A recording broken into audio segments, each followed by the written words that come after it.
There we go. We are Oh, live. I forgot to mute the mute Twitch. I was like, why am I echoing? Oh. Yep. You can tell that I'm a bit rusty with the old broadcast thing. That's okay. Oh. What a week. It has been a week, huh? Yeah, it's been a week. It's been a long week, and I am excited to talk about video games. Let's do it. My follow-up question was going to be, do you want to talk about it? And then I remembered I am not on the clock. Yeah. I mean, I'm sure that I will talk about it at some point through the podcast. Yeah. But I think first, we should talk about the big news. And when I say big news, I mean like little news, but I guess kind of unexpected, just because this is the first time that Bethesda has ever done like a gauntlet so soon after another gauntlet. And that's the singleton gauntlet that was announced for this weekend. And I'm glad they're following it up. Yeah, I was gonna say that makes me excited that this might be the start of like an ongoing rotation of some kind, where we'll have one every weekend or something. I would definitely play more if that was the case. I think one of the reasons I'm glad they're following it up so quickly is I need to get the taste of East Empire Crafter out of my mouth. Oh yeah, right. I mean, I'm just happy that they're doing it, because not every gauntlet's going to be for everybody. Part of it is because of the like massive amount of life stuff I have going on, but I'll admit the last one was the first gauntlet that I didn't play in. Okay. So I'm sure that as a diehard like player like me, even me taking a gauntlet off, that means that there are plenty of people who don't play in every mode and have preferences for modes, and so getting into some sort of rotation will hopefully ensure there's like participation, you know? I agree. And this, I think that Popper was a cool idea, because you got to play some cards that you didn't see a lot of. But I think that Singleton is going to really step it up to the next level. Like, I've been practicing with Singleton in casual, and I have been having an absolute blast playing cards that used to be played, cards that are never played. And that's my wheelhouse, right? Like playing the strange, stuff that you don't get to see most of the time. I'm super excited about this. Yeah, I'm excited about it, and I kind of hope that at some point, we get what I would call the controlled chaos gauntlets, right? Like, you can say what you want about Hearthstone as a game, but part of me really enjoyed the tavern brawls where they would say, like, this is the theme this week, now build a deck to take advantage of it, right? Whether it was the, special conditions or like special deck requirements, things like that. I think that those challenge you to think about the game in new and different ways. They're certainly like fun and great for content creation, which is always a plus. But they also like let some cards shine that you wouldn't normally play. And I would like to see specifically them take advantage of some of the lanes and things, Yeah, I totally agree. Like, just one weekend in my life, I'd love to take advantage of a zoo lane gauntlet. I mean, we'd all be playing Spellsword, but I think that there's so many opportunities for cool gauntlets and cool rumbles that I'm super psyched to see two so quickly after each other. Yeah, I don't know if I want to see something on par with necessarily Zoo Lane, but I had thought about something that was like, when you play a creature with a keyword, randomly assign it a different keyword. So like, you'd be encouraged to play creatures that maybe have like an abundance of keywords, or like Rampaging Minotaur, who I already think is fine enough as it is because I'm that weirdo, right? But like something like that might shine just because its strength is in keywords. Yeah, I can see that. The Battle Reef of Dusk Gauntlet. Yeah, kind of. And it would be interesting because some creatures have lots of keywords for like a cheap cost, but if you don't get those specific keywords, they actually might go down in value. So like Fighters Guild Recruit has 2 keywords at 2, but like all of the value comes from lethal, and you have to attack into it, right? So yeah, If that thing I agree. if it gets breakthrough regen, you're like, oh. Right, that's true. Ward regenerate. Yeah. on my 1/2. Yeah. Yeah, illusory mimic would be great in that. Yeah, that'd be cool. Yeah, illusory mimic would be fun. So, and there's obviously all sorts of stuff you could do with that. I would like to see, even just like the flanking lane tried out. Hmm. That's one that's in Chaos Arena, and flanking Yeah. overall as an ability has been talked about a lot. I'd like to see him try that Right. just for a gauntlet. So many of those lane effects work so well with token generators, though. I feel like we might end up in the same situation that the Pauper Gauntlet led to, where there's like a clear best deck. Oh, I mean, there might be, and that was very typically the case in the Hearthstone brawls, but it's just that, like, taking the time to crack it and figure it out can be a lot of fun.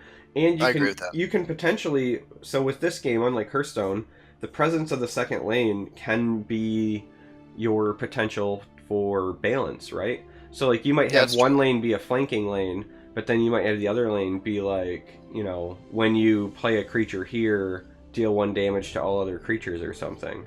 So if somebody starts stacking the flanking lane, then you can pile the other lane and maybe ping them to death to get rid of tokens, or there's all sorts of fun stuff we can do. I agree. We could definitely do some new lanes. I think that we're due for some new lanes anyway, both for Solo Arena and for Chaos Arena. Mm-hmm. I also think we're due for more supports like Hidden Trail. Yeah, Hidden Trail would be an interesting one. Even just starting with College of Winterhold, I think would be fun. Oh, yeah, I mean, that for a gauntlet. I meant, like, I think that in general in the game we're due for more cards like Hidden Trail that just replace a lane, I agree. Halloween's right around the corner. Yeah. Yeah, it is. I don't know if you know this or not about me, but it's my favorite holiday.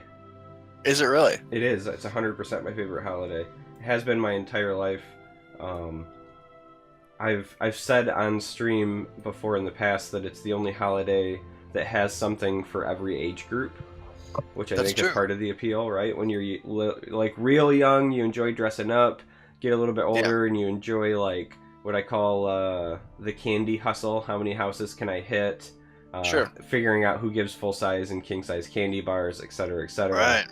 Right. Then like teen and college years, it's everybody wearing the slutty versions of costumes, so that's exciting.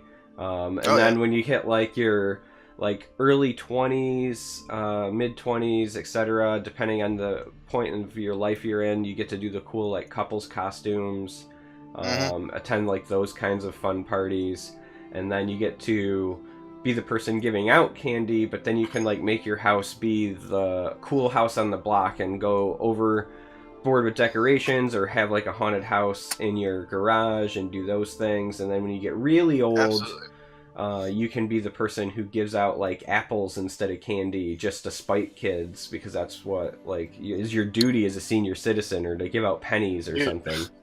Dude, I'm already there giving out the healthy snacks. That's me. Yeah. I don't mind that people do it. I guess for me, it's that whole, like, you teach your kids to check your candy for razor blades and stuff, and, like, there's no way to check the apple. So, like, regardless of the thought, I have to throw it away. I'm a diabetic vegetarian, man. Like, for Halloween, I give away apples. Yeah. You should give away, like, sugar packets, because you're like, well, I have no use for it. Right, there you go. Yeah. That's funny. But something we were talking about before we got on the air was stuff that we wanted to see Legends do, right? And Halloween's a great opportunity to do some sort of thematic thing with the game. Get a little spooky for a few weeks. And a lot of other games are doing stuff like this. Yeah. I mean, it's almost fair to say that it's like an industry standard in many ways. Maybe not even just like card games, but just video games in general. I mean, you look at what Blizzard does, they certainly have a Halloween theme, and they do like the Overwatch skins and so on and so forth. Hand of the Gods is got their Halloween theme packs. We look at other games as well. They do stuff for for Halloween. There's some like Japanese card games that I've been trying out on the side just because I'm a sucker for card games, and even they do stuff for Halloween. So it feels really weird that we've had nothing thematic. And one of the people that I follow on Twitter was very specifically saying that they felt like it was a missed opportunity for Legends because even if they don't want to do something campy, because one of the benefits is that they don't necessarily do the campy stuff from art style and so forth. Yeah, I agree with that. I agree. Even if they didn't want to do that, they still could have maybe done something Dawn Guard related to play up like vampires and werewolves. And I thought that was a brilliant idea. I like that idea a lot. The first time actually I dressed in costume on camera was last Halloween. I did a draft where I dressed as a banana and Sandra dressed as a gorilla, and we drafted all of the undead cards we could. Yeah. And I would love to see some Dawn Guard content regardless of the holiday, but I think this is, who knows? Like, we're supposed to get some sort of announcement relatively soon. I would love, to see some kind of, Dawn Guard announcement any day now. Yeah, I'd love to see it too. It just felt like, again, normally, October 1st hits, and immediately people, ramp up the Halloween thing. I mean, even Bethesda's other titles, right? So, if you're not familiar, Bethesda, officially today, October 13th, Friday the 13th, The Evil Within 2 launched, right? It's their new, spooky survival horror follow-up. They've been playing up the spookiness with that, so it's not like they don't do it for their other titles. That's true. Oh, and Aviva, I don't think Shadowverse needs to do anything goofy with Halloween because those cards are already wearing 19-year-old Halloween costumes all the time. Yeah, basically. As far as I understand, that's the appeal of the game. Yeah, I would like to see some Dawn Guard stuff. I would have liked to seen, something Halloween. I like that we have a more traditional art style for Legends, but I also don't mind the occasional campy stuff. I'll admit it, I love Dapper Defender, right?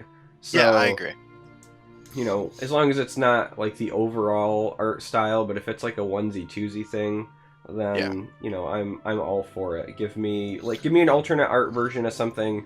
That's just it, right? All these other games are really capitalizing on microtransactions to play up the holiday spirit. So give me an alternate art something where one of my undeads has a jack-o'-lantern head or whatever, and I'm sold. I'll buy it right now. Sign me up. I'm pre-ordering. Yeah, absolutely. I would hop on anything like that came out immediately. And I think we've talked about in the past how the audience is ready to make those microtransactions. Yeah. I know that I am, but I'm a sucker for it, so. No, I am as well. It's I don't care about premium versions of my regular art cards, but when it comes to alternate art, for some reason that's what I want. That's where I want to be. That's the kind of stuff I want to buy. I'll buy it all. Yeah. It's just fun because it's, I don't know, it feels a little more, unique and I guess personal. I don't know. It's just something about doing something a little bit different. You know what though? I think that we should probably backtrack a little bit, talk more about this Singleton Gauntlet, because I think that there's a lot of opportunity for deck building here, and people might need, maybe some inspiration from the kinds of cards we're thinking about.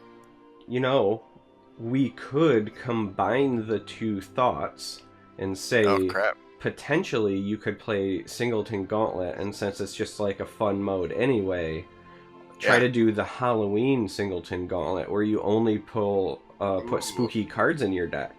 Right? You could do all your skeletons, vampires, werewolves. There's probably enough in, I would say, warrior or sorcerer to support that, right? I feel like there's enough spooky stuff between those that you could get the majority of a haunting deck in there. I think you should just go mono purple. Mono purple being my go-to for anything goofy. Yeah, the only reason I was thinking another color is to stick more werewolves in. Basically. Oh, that's true. Werewolves fit completely well. Yeah, I agree. Undead and werewolves are perfect. Yeah, because to me it was just a more of a horror theme as opposed to just straight undead, right? I like it. could put Throw in... unstoppable rage and some vampires, and I think you got a good deck. Well, yeah, I mean, you gotta run Unstoppable Rage because it induces nightmares. But that was also, it's funny, that's also why I wanted to run Sorcerer, because in my head I was like, okay, if I don't have enough creatures, I'll just run Actions and Bringer of Nightmares because it still fits the theme. There you go. So I felt like Sorcerer was an open avenue as well. Yeah. In line with both themes, one of the things that I've been experimenting with is a deck running a lot of Last Gasp cards, right? Like, Last Gasp gets hit relatively hard by some of the constructed playable cards. The main deck silence effects, bounce effects that punish you for playing overcosted creatures, stuff like that. I think that the pace of the Gauntlet's going to be a little bit slower, and I think that Last Gasp giving you that extra value could really be kind of cool. And what's more Halloween themed than merrily sending your creatures off to die? Yeah. There could even be an argument to be made for maybe doing something like Spell Sword, because you could run like Grizzly Gourmet and fit Halloween as well for sweet treats. I like that. I do like that. I like that a lot. I think you got to have Wabbajack then for the potential sweet roll action. Yep. Wabbajack's kind of spooky anyway. I mean, Sheogorath might be the closest we get to like a Jack Pumpkinhead type character. Yeah, maybe. Executing things feels pretty spooky. Mm-hmm. Oh yeah, and Necromancer's Amulet would go perfectly into a Spell Sword deck. Yeah, I do like the idea of like Last Gasp though as well, right? That idea. It makes me feel like I wish we had more recursion effects. Maybe not Solitaire-esque, but just more like the 1/1, the Deathless Draugr. Deathless Draugr, yeah. Yeah, like I just want more things, because it's just him and the elf, right? The Deshan Avenger are pretty much... I guess there's Sadris Agent. There's not a ton of stuff that, like, when it dies, replaces itself, though. And no, that's true. I would like to see some more of that, I think. I agree. I had a good one. You'll have to come back to me. All right, I'm coming back to you. All right, here we go. No, I think that Last Gasp's a cool one to work with. I think that, personally, I think that Last Gasp, like, a Last Gasp theme mini expansion would be fun. We saw Last Gasp as an ability branch out into strength quite a bit with Heroes of Skyrim, where it wasn't before. Yeah. I think that thematically, like, I think you could link Last Gasp successfully to all the colors. I'm not sure that, like, mechanically you want to do that, but if you're okay with that, I think that Last Gasp is something I'd love to see expanded on in a mini expansion. I think you could, personally, my favorite games to play are mid-range deck versus mid-range deck, where, you're fighting for board control and every little piece of ground you cover matters. And I think that encouraging more Last Gasp play could result in that. I mean, I'm a big fan of putting all of the ability words in every class. Because I think that, I think that you can still keep the theme of each class kind of correct and unique to it, but still utilize the ability. Like, for example, right, like, I would be entirely fine if, like, Pilfer showed up in Strength, as long as the Pilfer effect, like, fit Strength, right? And we're kind of already seeing that already with Last Gasp bleeding over. Slay used to be almost like a strictly scout type thing, but now we're seeing more and more creatures with Slay. I just feel like it makes sense that, those types of abilities would, appear everywhere. They're not, like, I would like to see a Pilfer effect in Strength that is instead for, like, breaking items, right? Like, so Red already has Silence, so maybe it's like Pilfer, and like when you pilfer, silence another creature or something, right? Like, you would call it like a sword breaker. It's the idea that somebody's just like overpowering or browbeating another creature into submission, right? Okay. Stuff like that, because I think you can still keep the spirit of a attribute or the spirit of a class, but then showcase it in other abilities. I definitely think that's possible. I think that if you did head that direction, I would like to see removal double down, like each class is each color's different removal suite double down on the class identity, so that like we make sure we don't bleed abilities too much. I like how different everything feels, and I would almost want to see things feel more different. But I think that as long as you strengthen the differences between each class and color in other areas, you could find mechanically like appropriate for each color uses for most keywords. Like I don't want to see ward on a warrior on a strength card. I don't really want to see regenerate on a willpower or strength card, you know. But I think that there's a lot of opportunities. Pilfer is a good example of one that could fit, I think, in every color. Yeah, I guess I should specify, and this might help with newer players. When I said that, I said specifically ability words. So if you're a new player, ability words are different from keywords. See, I'm stupid. No, it's fine. Like it's a common quick thing to miss, and I see very often like players will ask, or you'll see posts on Reddit and so forth where somebody will say like, you know, I played a Nasi, but I didn't get my opponent's Pilfer or whatever. So for if you're not familiar, keywords are like the singular words that have the same meaning every time. There are 7 of them currently in the game. I affectionately call them the Mundus 7 because I think that's the best way to remember them. And that is, a keyword is anything that Mundus Stone could grant, right? So you've got ward, regenerate, charge, breakthrough, lethal, guard, and drain. Sorry. So those are keywords. Now, ability words are things that are still codified, right? So they have the same overall like activation or meaning, right? But they have a different effect when they occur. They're unique to each creature. So like Last Gasp always means when the creature dies, but it'll do something different depending on the creature. Same with Pilfer. The same with Slay. So when you hear or see people talk about like ability words, those are different from keywords, and that's a pretty big distinction, especially for new players because they might not understand the interaction.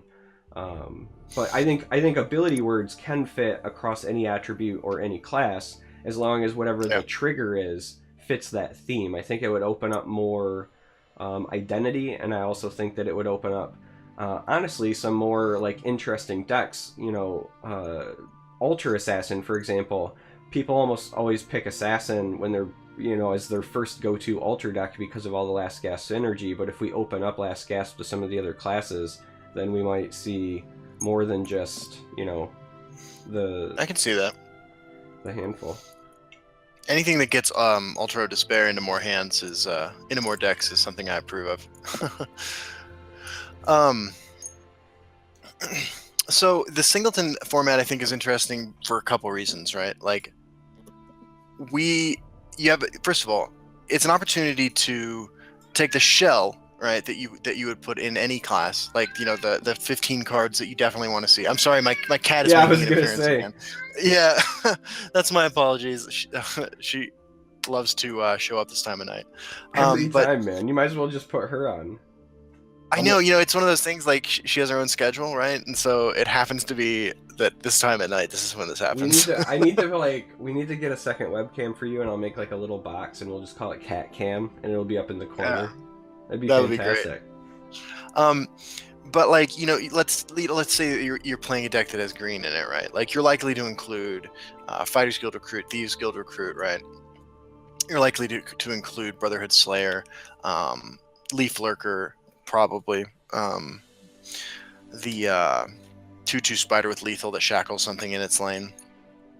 And those are cards that like are must-haves, right? But like the great thing about Singleton is after you fill out those cards that you're definitely going to run, you still have like 20 spots left. Cliff Racer's definitely going in an evergreen deck.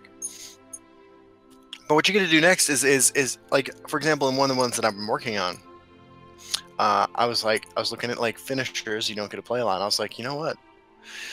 Devaith Fear could be fun, or Indral Archmage, right? Like these are the cards that I really want to play in singleton format they're high powered cards that just have like one small flaw, or there's something better in that casting cost.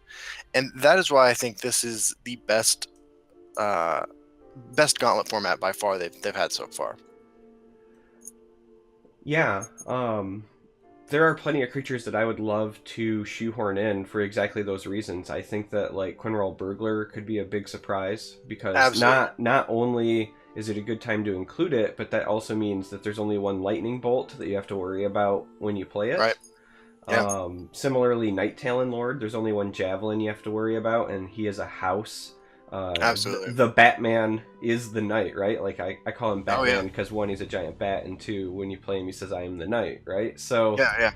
I think he's great, and I think that there are some other cards that will definitely shine, both because of the lack of ability to just jam 3 of whatever the best option is, but then also Right. the lack of potential answers, right? Like, people are really going to have to be creative with answers, and if anything, that's my one concern, is I feel like control strategies, I'm not saying they're impossible, I just feel like they might be a little bit more difficult in this format, because you can't rely on, like, I'm going to have 3 ice storms and make sure I hit one on turn 6. You know what I mean? Right. So I'm kind of curious to see how the control side of things plays out, or the more reactive strategies.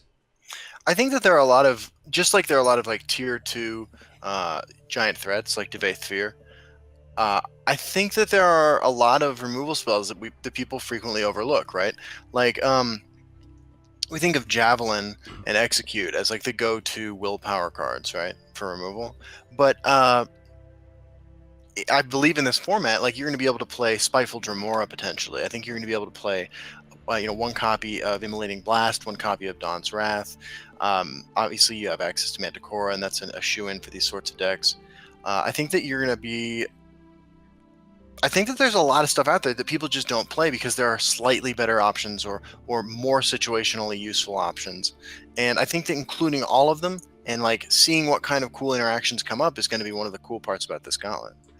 Oh, I definitely agree. Right in that same vein, I've always been a big fan of Devour. I think it's Devour is a great example. a bit underrated just in general. Yeah.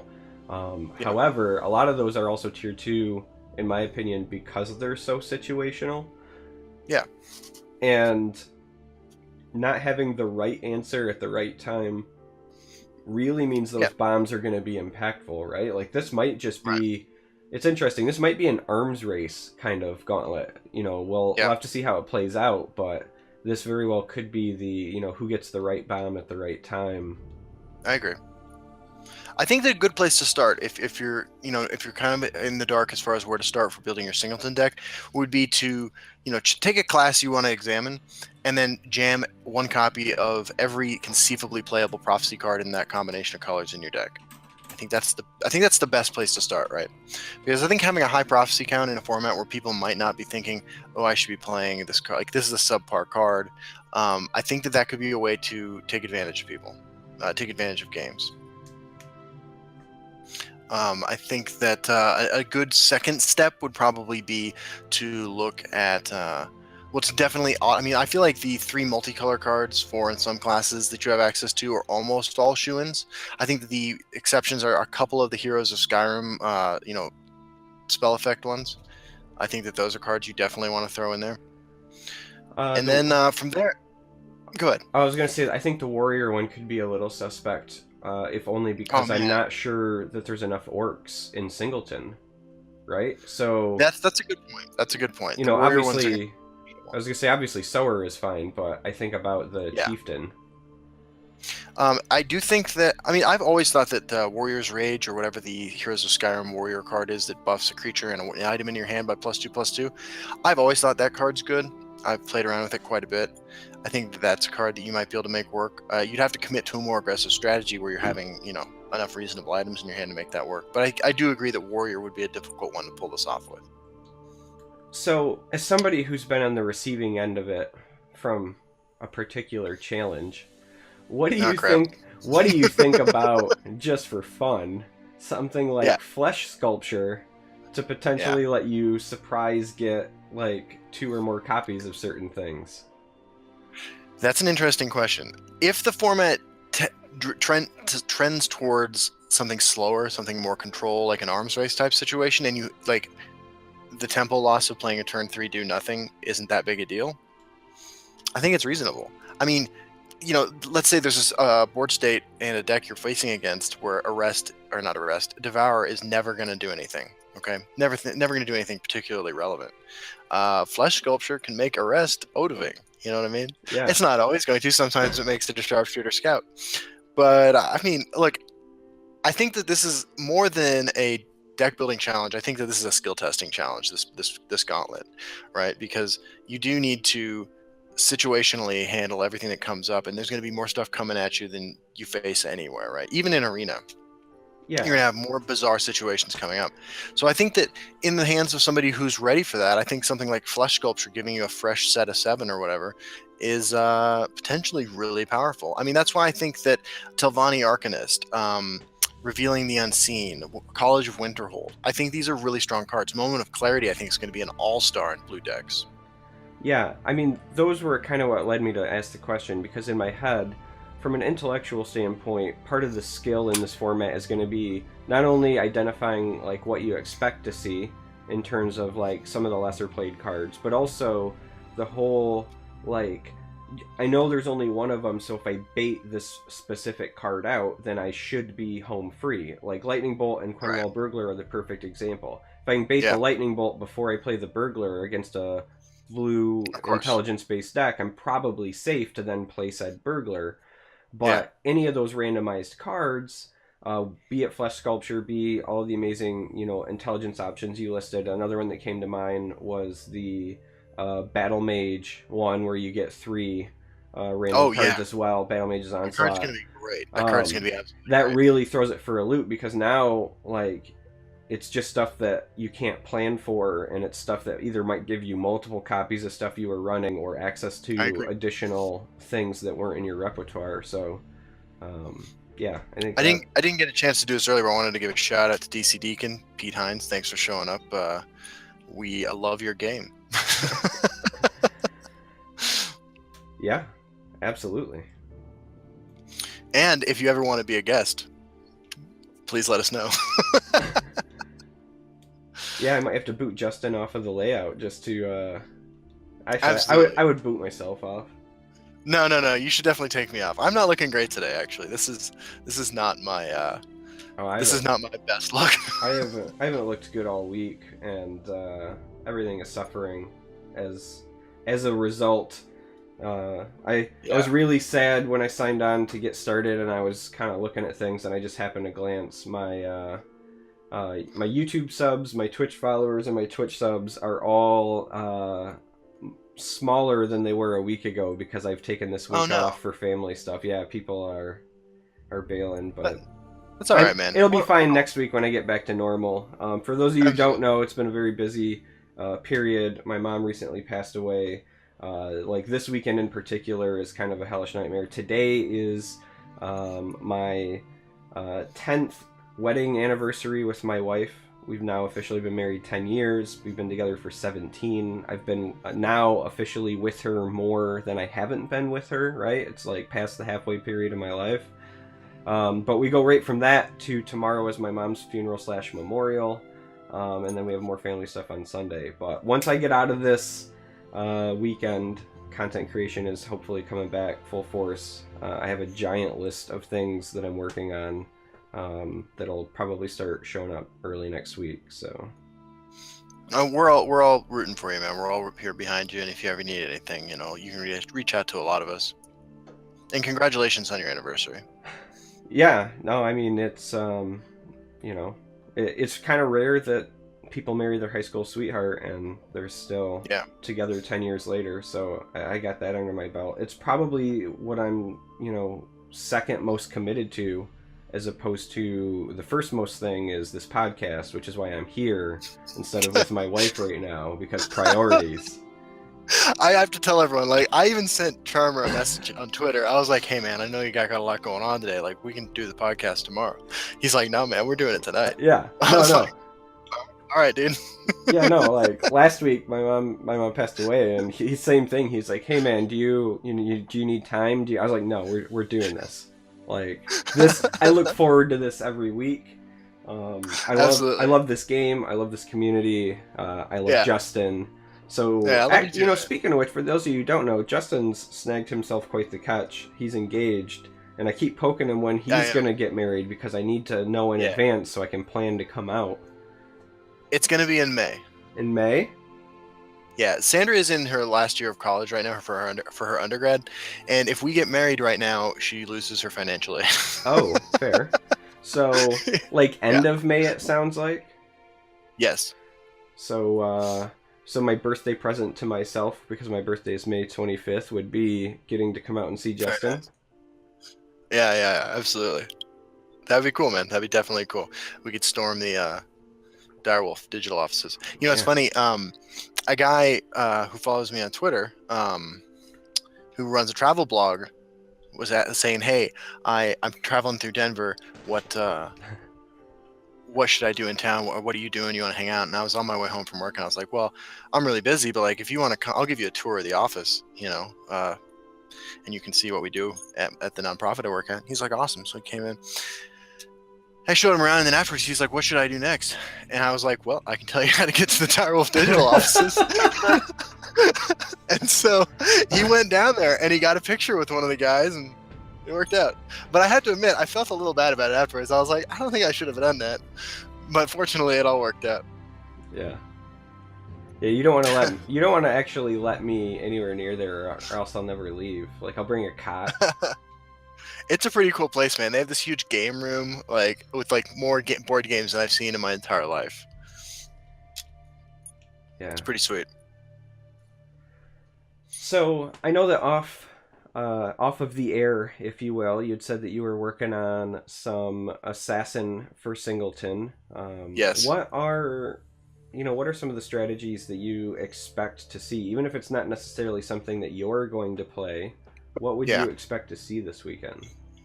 I expect to see Scout. I think that a Scout deck can be powerful. I mean, because like there are enough like big end game bombs, like between the 3 dragons and the Night Talon, Blood Magic, the new card of the month guy.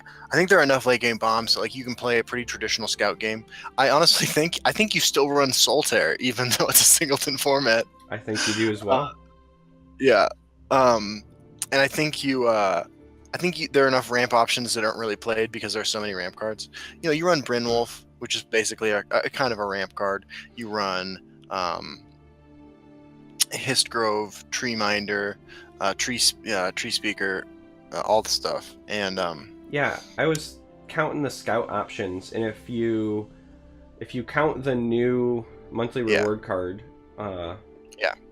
Scout for like straight ramp stuff, I think still has 5 cards. So you've got Histgrove, Treeminder, Histmage, Elder Spine, which I call the Devil Dragon because he's a 6-cost 6/6. Oh yeah. And then the new guy, right? So you have another one in Venom Tongue, right? So absolutely. Venom Tongue is still a potentially viable option there as well. And then you take those, and then you can combine it with Slayer, Astrid, and Brynjolf, and you've got a lot of potential ramp options still. I agree. I think that Scout can do most of its normal game plan. It'll be more traditional because other than the one copy of Solitaire, you can't do a lot of those like Drain Vitality shenanigans. Yeah. But that's all right though. I mean, you just run the usual package of guard creatures. You do a Dark Guardian. You may be looking to Faerun Defender if the meta turns out to be more aggressive than we're postulating it will be. And I think that you can run a pretty similar game plan to the old pre-Solitaire Scout deck. Keniak writes that Gortwog Roan Negrom could be interesting. Gortwog is an interesting choice. I mean, with diminished removal, I think Gortwog's quality improves, and in a slower meta, I think that Gortwog becomes better. I've always loved Gortwog, and I need Gortwog to summon me 3 orcs so that I can finally get your mad title. Get a couple of titles, yeah. Yeah. Gortwog definitely be good, but I think that Scout is going to be a lot of people's go-to choice. I think that it's the class that a lot of people already have some of the big legendaries for, and I think that it would be a pretty reasonable choice. Yeah. Snafu You in know. chat brings up an interesting point, and it was something I was planning on talking about anyway, so let's go ahead and shift there. Yeah. Snafu mentions that he believes Control Spellsword might outperform Scout because of superior prophecy options and willpower and a Hmm. similar endgame. And that's one of the Yeah. things that I wanted to talk about just in general is the like diminished presence of prophecy when you're only able to run one card. You know, That's true. prophecy options will obviously still exist, but your consistency is going to go way down. Something like Prophecy Battle Right. Mage, for example, isn't going to be Prophecy Battle Mage. It'll be Aggro Battle Mage that has some Prophecy cards, but, Yeah. you know, you're not going to have 30 Prophecy cards in any decks. So how does that affect things? That's an interesting point. And it's part of the reason I think that Control Spellsword will be strong. The problem with Control Spellsword is going to be like the sort of the traditional problem of any control deck, but I think exacerbated by the limited number of like really quality cheap cards you can run, is that it will be possible to defeat yourself with that deck. Yeah. Like your draws can easily lose you the game, and I think that Control Spellsword to be successful will need a curve route better than any other deck is going to need to. That's one of the reasons I like the Scout idea, is because at least ramp helps diminish the the potential damage your own deck can do to you, and because I think that the green early game options are going to be stronger than the yellow early game options. To be honest with you. You know, in general, I think I would agree with Agility having a better early game package. I think their 2-drops are overall more attractive. But I in a agree. format like this, you know, we were talking about, you know, those on the cusp cards that could see play but are usually just shuffled out because of better options. I start thinking of, you know, there are some Spellsword cards that could fit that mold and could shine, like, you know, Kvatch, Soldier. You know, a 2/3 guard for 2 doesn't really seem super spectacular, but it could do some serious work in a format like this if you need it to. I agree. Kvatch Soldier would be a definite include. I think in any deck running yellow, honestly, because the number of 2-drops is so limited. Um, and again, you'd be looking at Fire and Defender, and Pete's got a good point that Endurance has a lot of good 2s and 3s, and they do. I mean, Dark Guardian I think is going to be a premier 3-drop, just as it is in regular constructed. And you can even, honestly, I would even put Young Mammoth in my Control Spellsword deck, to trade with anything earlier. I would run Eastmarch Crusader in my Control Spellsword deck and just be prepared every game to, if necessary, just trade my 4/2 into his early stuff without drawing a card. Yeah, that's entirely viable. One of the things Willpower does have going for it that Scout won't is, even though Scout has some reasonable draw options in like Thieves Guild Recruit and Eclipse Baroness and those are the big ones. I think that you have, as far as like underplayed but potentially very powerful cards go, in yellow you have access to the 2/2 for 3 Khajiit that has Pilfer Draw a Card, which is a card I have tried to make work for over a year now. Right. You know, I wouldn't sleep. There are more agility options that exist for Yeah, drawing cards, right? I mean, you do have Shadow Shift and other things like that, but of course. Yeah, I Shadow wouldn't, Shift has been in everyone that I've put together so far. I wouldn't sleep on Elder Gleam Matron Yep. because with the, you know, smaller number of Firebolts running around, that card suddenly Yeah, looks a lot more attractive, and I was I agree. already a fan. You know what I mean? I agree. I mean, not just the fact that blue players only have access to one Firebolt. I think Cunning Ally will be really hard to trigger as well. Yeah, I think that's fair. When you don't get to run like multiples of the intelligence package, Right. intelligence has a really good early game and a really good late game, but their like Yeah. middle port is always where you Right. use your second attribute to fill it in, and I Right. don't think that they have enough necessarily to be the core in this Yeah. format. This raises an interesting question, right? Like, how bad does does that Thief of Dreams become in a format where everybody's running the weirdest cards in the world? You know, it's bad, but it's good because it gives you information about what's in their deck still. That's one of the That's things true. I always loved about the design of that card. You Because know? it's only cards they already have. Yeah. Yeah, somewhere. somewhere. Frostbite Spider isn't going to be a great 3-drop. I think Frostbite Spider is constructed playable already, though. Oh, yeah, and Snafu makes another good point. I've been jamming a Vicious Drag into every single deck I build. Oh, I think it's probably going to be mandatory. Yeah. There are just also too many supports you just outright lose to automatically. I agree, and I think Journey to Sovngarde goes in every deck as well. I think I would agree with that. Yeah, it's funny that you mentioned the supports because I was already thinking of like a support heavy like mid-range Crusader style. So one of the things that I don't expect it to run around, but one of the things I wanted to pick your brain about was the idea of a singleton Fantastic Fours, or as I call it, the Four Horsemen.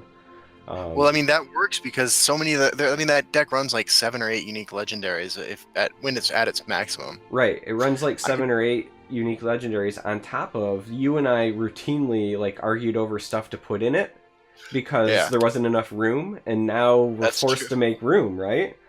Yeah, prepare for the Dremora Marcones lethal. Yeah. But I like that a lot.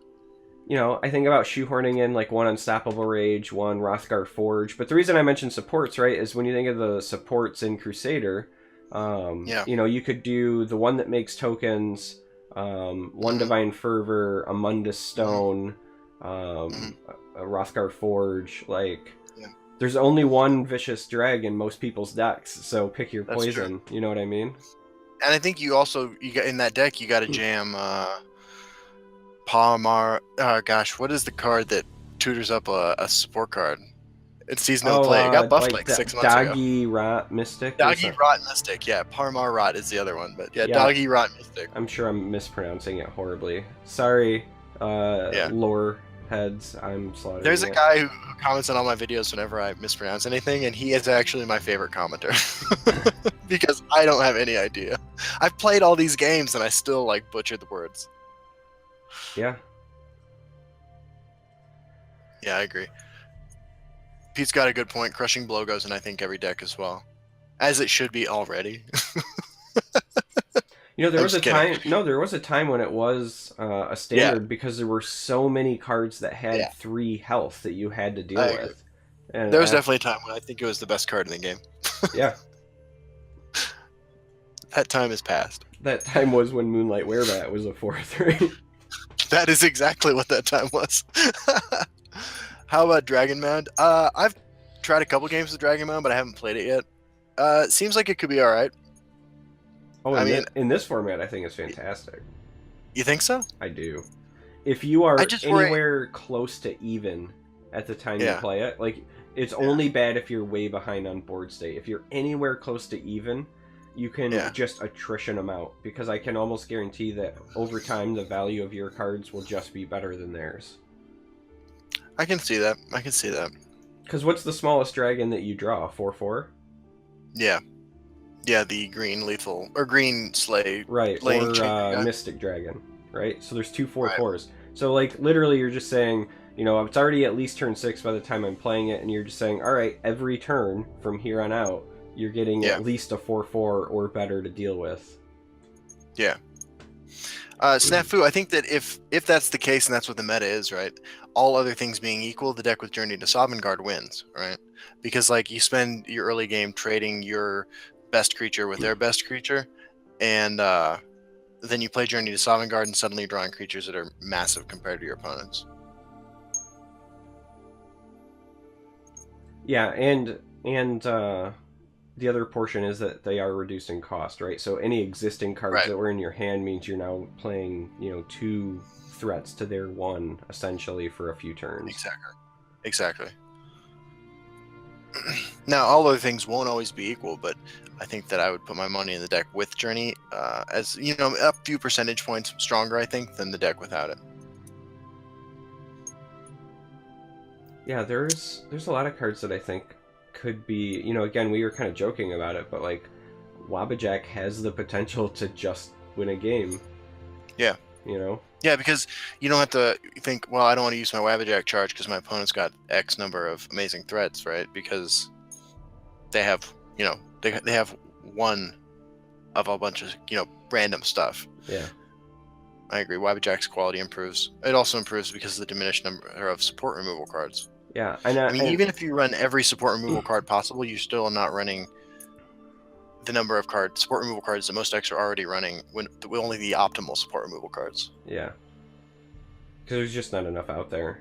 Like, even if you play, like Warrior or something, and you've got Priest, Drag, Belligerent Giant, or if you're Spell Sword and with Edict, like, it's just not enough. Those are the only 4, yeah. I guess, I was going to say, I guess if you go Spell Sword, you can also Soul Tear your Priest. You could. You could definitely do that. Once. I do think Soul Tear goes in every deck that can run it, though. Yeah. I think it's the only shout that you continue to run. I think the rest of them are pretty marginal, but I think that Soul Tear is so unique in its ability that you just run it. Yeah. So, another interesting thought is, like, with only one copy available in your deck, do you think there's enough to still pull off Ultra Synergy? I was thinking about that too. I've erred on the side of not running it because it's so random and like it's difficult to have a lot of creatures you want to sacrifice, right? Part of the reason that green is in every Ultra deck, right, is because of Ungolem and because of Last Gasp. And you just don't have the quality of cards that you want to be sacrificing all the time. Sure. Similar question to before, but I was kind of making the joke about running Flesh Sculpture, but Heroic Rebirth is actually like I think the more legit option to potentially run. As much as I like dislike that card, that is one that I could legitimately see being. I agree.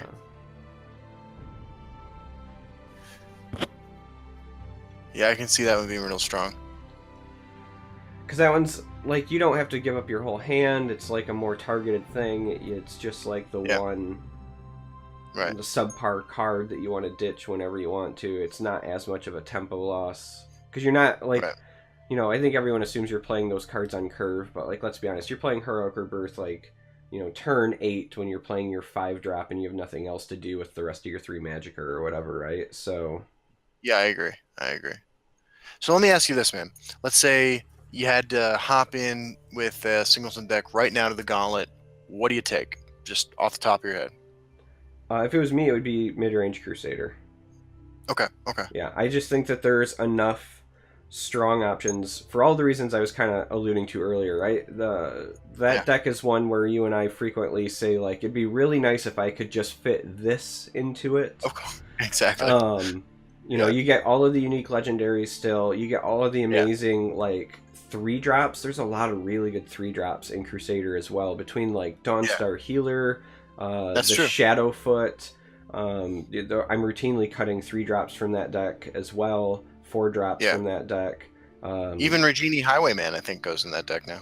I'm not even sure there's room for it even in Singleton, Justin. Really? I'm dead serious. Just because since the last time you and I like really gave that deck a good like verbal back and forth like we did, we got more tools like Crusader's Assault, right? Like I think Crusader's Assault is still what you run over the Highwayman there. But if it was me, like if I just had to throw something together right now, I think that I would take Mid-Range Crusader. Do you run a copy of Divine Favor in that deck? I would run one Divine Fervor, yeah. Yeah. I can never remember what that card is called. That's fine. I got your back. That's why we're a team. Good looking out. Yeah, no, I think that I definitely run one copy because I think that, again, there's just not going to be enough support removal to make it as bad there. And I would also run one copy of Roskar Forge for the same reason. That's getting near the top end. Like for me, I think that deck tops out. I would run one Vigilant Giant, and that would be my top part. But that's because I would also be running one Unstoppable Rage. So in my mind, you have to run, Vigilant Giant, Belligerent Giant, tier, like your breakthrough options. I agree with that entirely. Do you put Parthenax in every deck you build? No, I wouldn't run it in the No, mid-range Crusader one. No, I think that there's I have. enough good like early stuff that you don't need to for that. Yeah, I started by putting it in every deck, and then like realized. Well, first of all, I've been playing against regular decks. Yeah. I haven't been testing with anyone else. I've just been taking the decks into casual, and doing pretty well. But Parthenax was just not doing it for me. Yeah. That's fair. Oh. What's So Pete asks a fantastic question. Do you put Eerie in a Crusader deck? I think that there is the potential for an Eerie deck, but I don't think it goes in mid-range Crusader. I think that if you built like a Control Crusader, that could be a huge bomb, right? Like, here's my 16/16, deal with it. Yeah.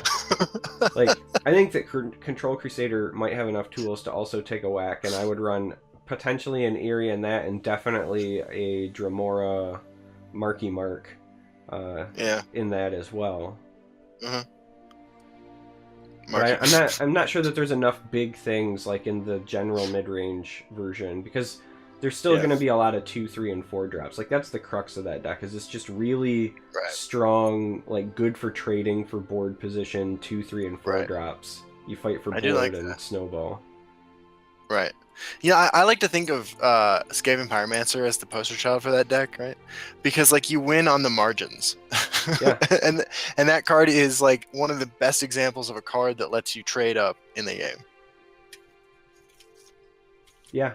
No, I think that you definitely trade. Yeah.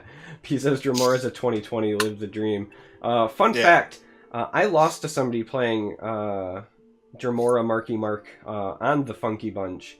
I played against a ramp warrior who got the monthly reward card to become like the massive 16/16, and then on the turn he activated it, played the Dremora to make it a 32/32 and swing for like full lethal, not even giving me a chance at prophecy. And I was just like, well, I can't even be mad. Like, all right. Yeah. You know, I hate to bring this up all the time, but I did kill a guy one time with a Dremora Marcanase infused 30-tooth something mud crab.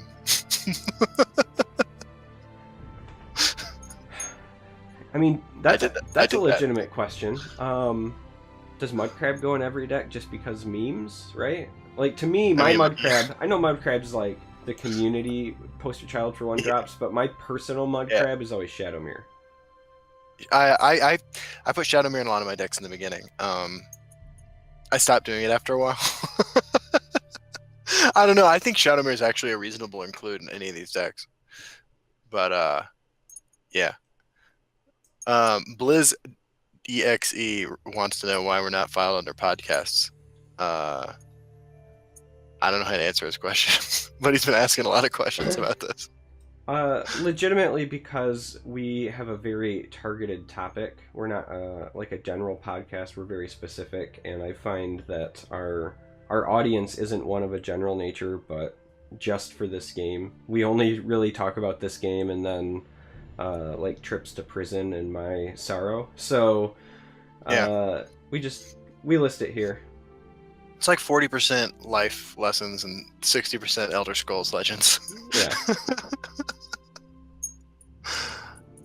Yeah. Yeah, I would love to shoehorn Shadowmere into just every deck ever. Not even just for Singleton. Like, I'm always trying to put it in as like my own signature. And that's an old callback to my Magic the Gathering days. I don't know if I told you this or not. I'm sure I have. But in every format that I was allowed to, I always in my sideboard put one Might of the Oaks. It was like my calling card, because in the sideboard, like, you're not really like hindering your performance, but the idea was that anytime I did well enough that my deck list got posted anywhere, I just wanted somebody to go, why was he running Might of the Oaks? Right. So I kind of want to do that like with Shadowmere. I just want like one card where people look at the list and they go, I get this list, but what's up with this? And there's no reason whatsoever. I like it. Shadowmere's a strong enough card that you could probably get away with it. I killed a guy last week with a top deck 4/4 with charge Shadowmere. It was very satisfying. It sounds satisfying. I'm right there with you, man. Actually, that was when I was playing an all-neutral deck, now that I think about it. Caniac, yeah, I think Barbas is a pretty good choice, too. I think that Barbas is sort of underpowered in every form, but I think that it's flexible enough, and the power... I'm guessing the power level of the format will be just slightly lower than usual, that Barbas is going to be a pretty good card. So, Snafu asks if there's a effective way to build a face or aggro deck in Singleton. I think yes. I just think that it's not going to be like the traditional one that you would think. If you take like half of Prophecy Battle Mage and half of Time to Fight, and then just throw in some of the other fringe cards, there's probably enough aggression still in Battle Mage in general that you can just say, all right, everyone else is playing mid-range, I'll try to go underneath them and make it work. I think Gladiator's Arena is an all-star in that deck. Yeah. I mean, as a way to close out games, and you don't mind so much that it costs 4 instead of 3 like it used to. I think that you want to look at running a few more items than usual, and you want to look at the 2 red creatures that care about being equipped with items. I think those cards are always been on the cusp of playability. See, that's interesting. I would have went with, I would have said to me more like card draw options or more long-term value. Like, I think Corsair Ship is a good choice. Yeah.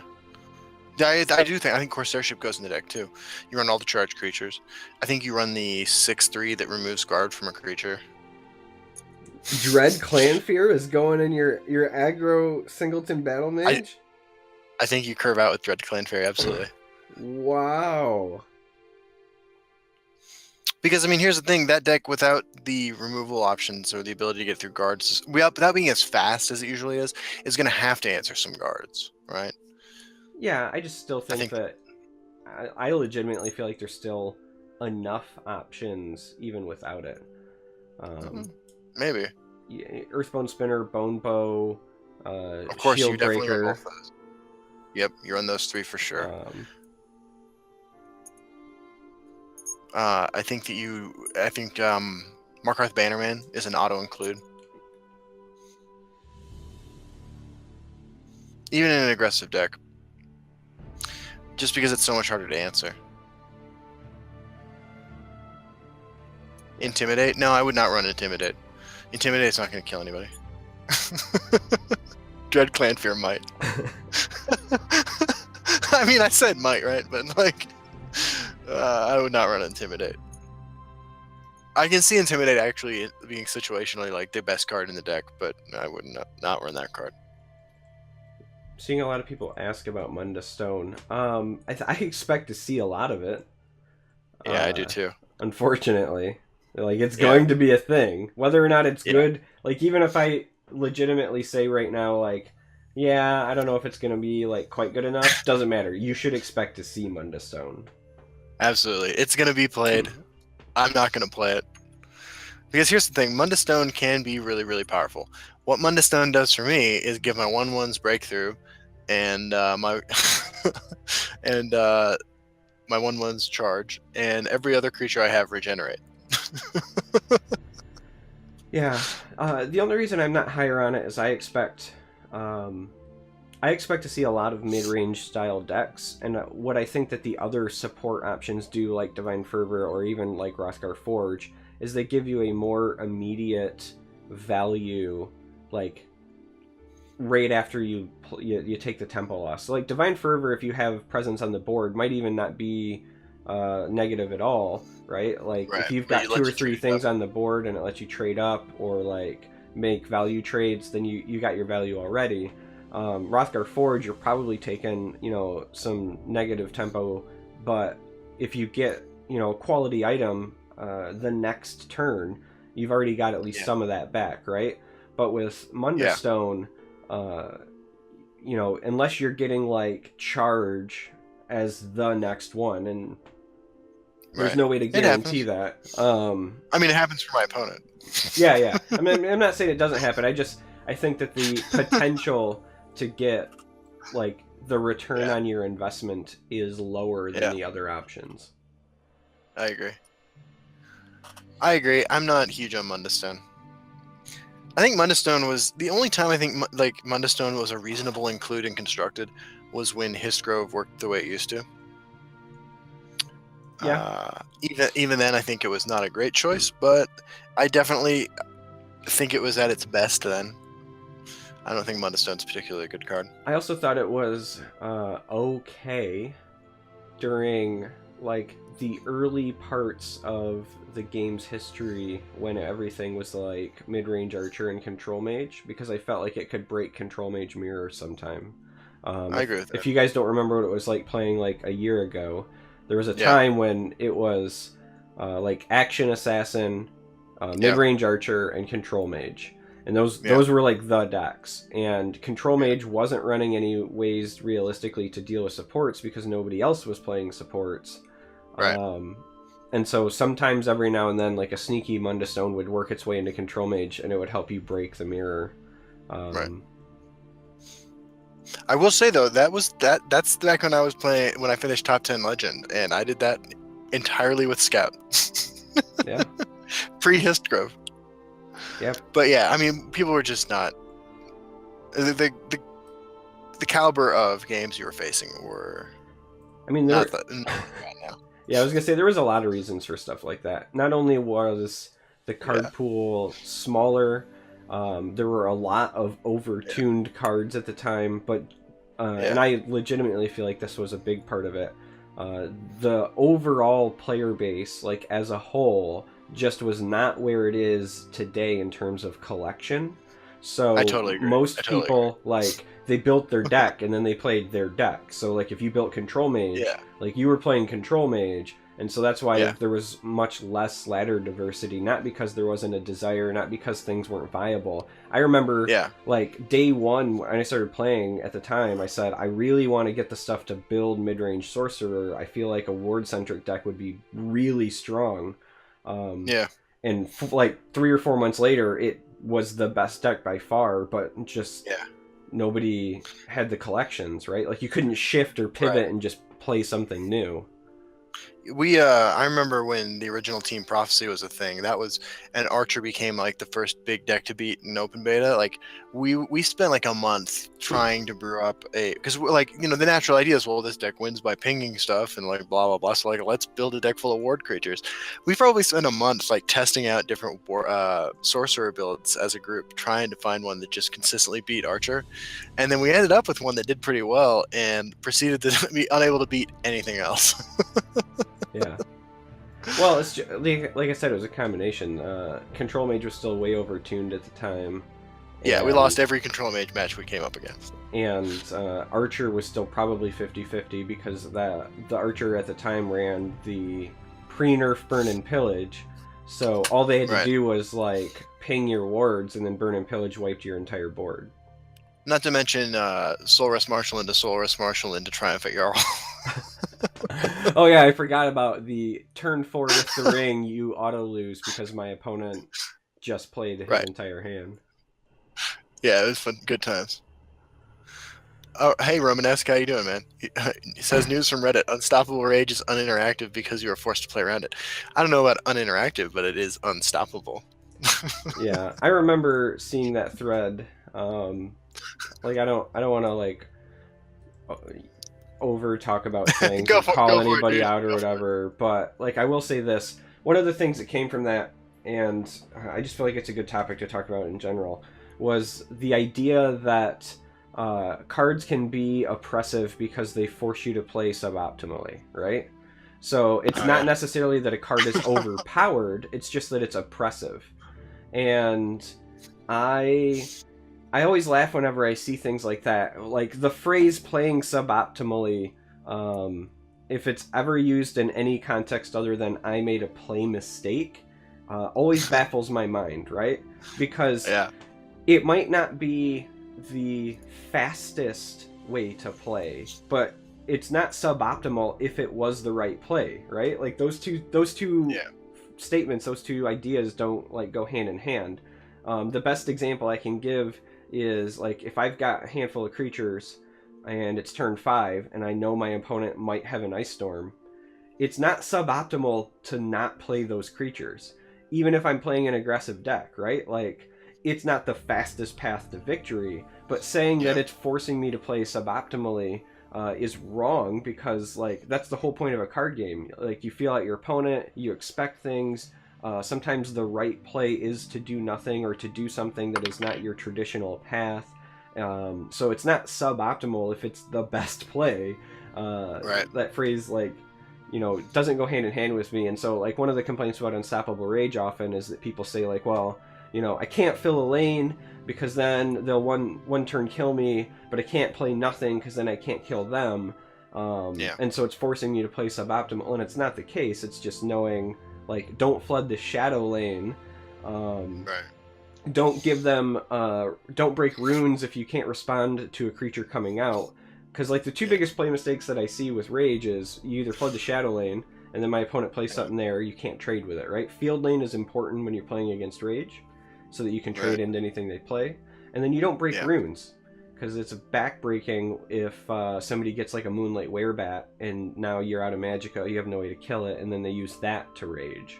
Yeah. I agree.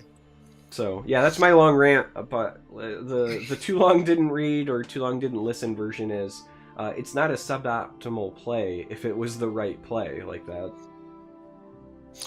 Unstoppable Rage is a card that I've completely turned around on. I hated that card when it first came out. And even today, I would not want if every deck I played against was running Unstoppable Rage, I would be upset.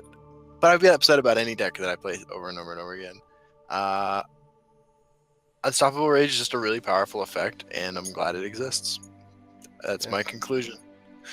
I mean, I think that it's okay to have an emotional response to losing sometimes. I think that it's more important to have decks that are fun to win and lose with and against than it is necessarily to have super interesting effects sometimes. Like, I think that there are things that would be interesting for certain people to play that are bad for the game that should not be printed, right?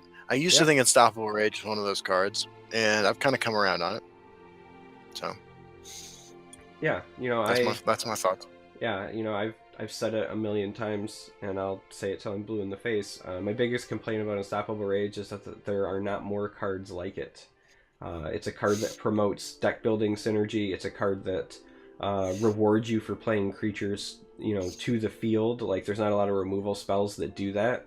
It rewards you for knowing how to play the card, both like when you play Rage and when you play against Rage. It's a very skill rewarding card, and that's one of the things that people always say, or at least what I often hear about card games, is that they want your skill to be rewarded. They don't want it to be about randomness.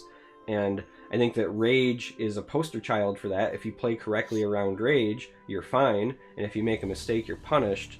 It's just that Rage, and I think this is why it induces Rage, Rage just punishes you harder than other cards that already kind of do the same thing, right? You can make a play mistake, load up a lane, and like somebody blows you up with Dawn's Wrath. The only difference between like the Dawn's Wrath and the Rage is that Rage makes you feel like you lost the game right now, and Dawn's Wrath means I really lose the game in 3 turns when I realize that I can't come back and I concede anyway. It's just the flashiness is literally the only difference. Yeah. I mean, there's a few small differences, right? Like, your opponent gains 30 life and you lose 30 life when they cast Rage. Yeah. Like, it's certainly a powerful effect that's punishing, but it's punishing, like I said, it's punishing for a play mistake, and it does so more than other cards that like it exist, but I just feel like from a design perspective, I think it's really well done, and I'd like to see more cards like it. Yeah, I agree. That's where I'm at. So, I actually have to get up pretty early in the morning, so we should take some questions now from the audience. I apologize about this, but I have to get to the office in the morning. Well, I mean, I've got a funeral/memorial service tomorrow, so... I understand, but you're like a hyper-vigilant warrior, and even though we're like basically the same age, I'm an old man.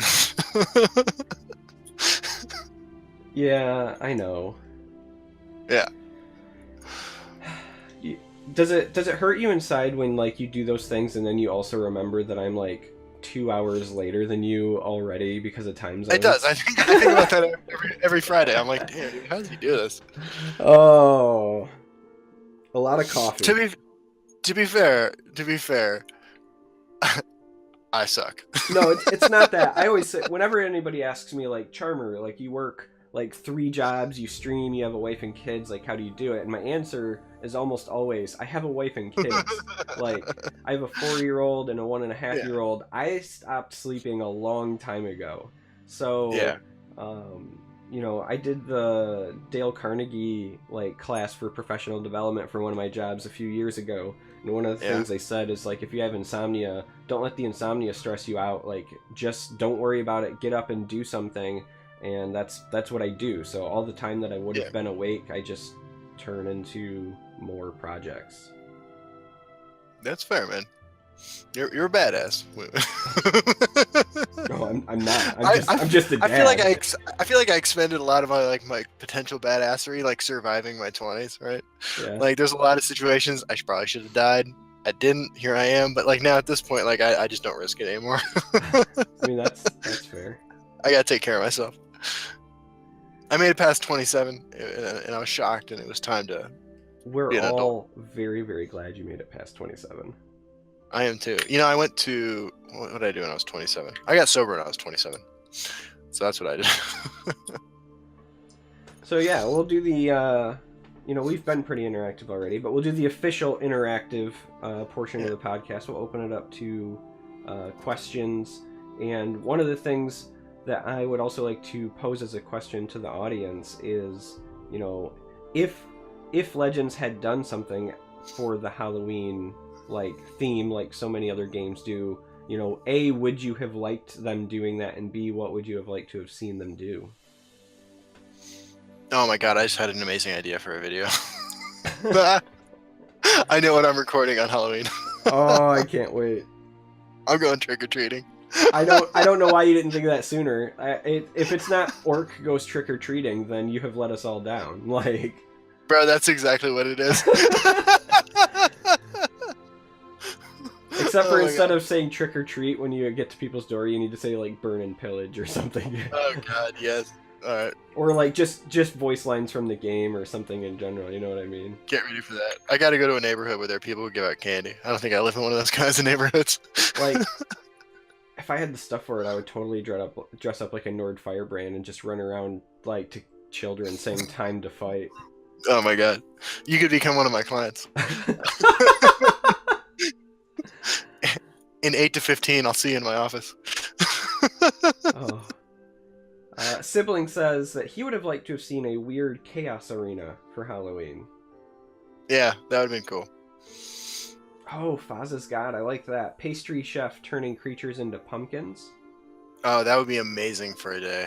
They could do something like that for Thanksgiving and like turn them into turkeys. They could. Or they... Well, no, I was gonna make a bad joke. Never mind. Yep, that's a good idea.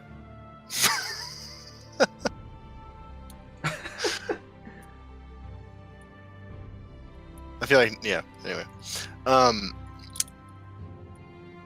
Thanksgiving's a fun one, actually. Does your family get together for Thanksgiving? It's like the only holiday. It's like the only holiday my family celebrates. Sometimes it kind of depends. You know, on my side of the family, both of my parents have been disabled for some time, so a lot of times it was like, you know, can we convince them to come over? Like every year it was always the same, like, we'll come get you, we'll do all the work, and like sometimes they were more amenable to that than others. You know, people that have a disability and kind of live in constant pain, I completely empathize with them, and I can understand why they just some years didn't want to do it. Yeah, it makes sense. It kind of depended.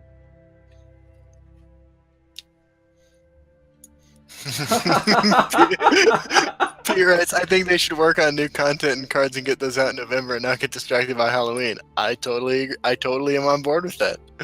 I'm definitely on board with that. Yeah, I mean, I can't disagree. Yeah. I'm super excited by that idea. Yeah, I mean, like that idea also excites me. Yeah. But that's just him.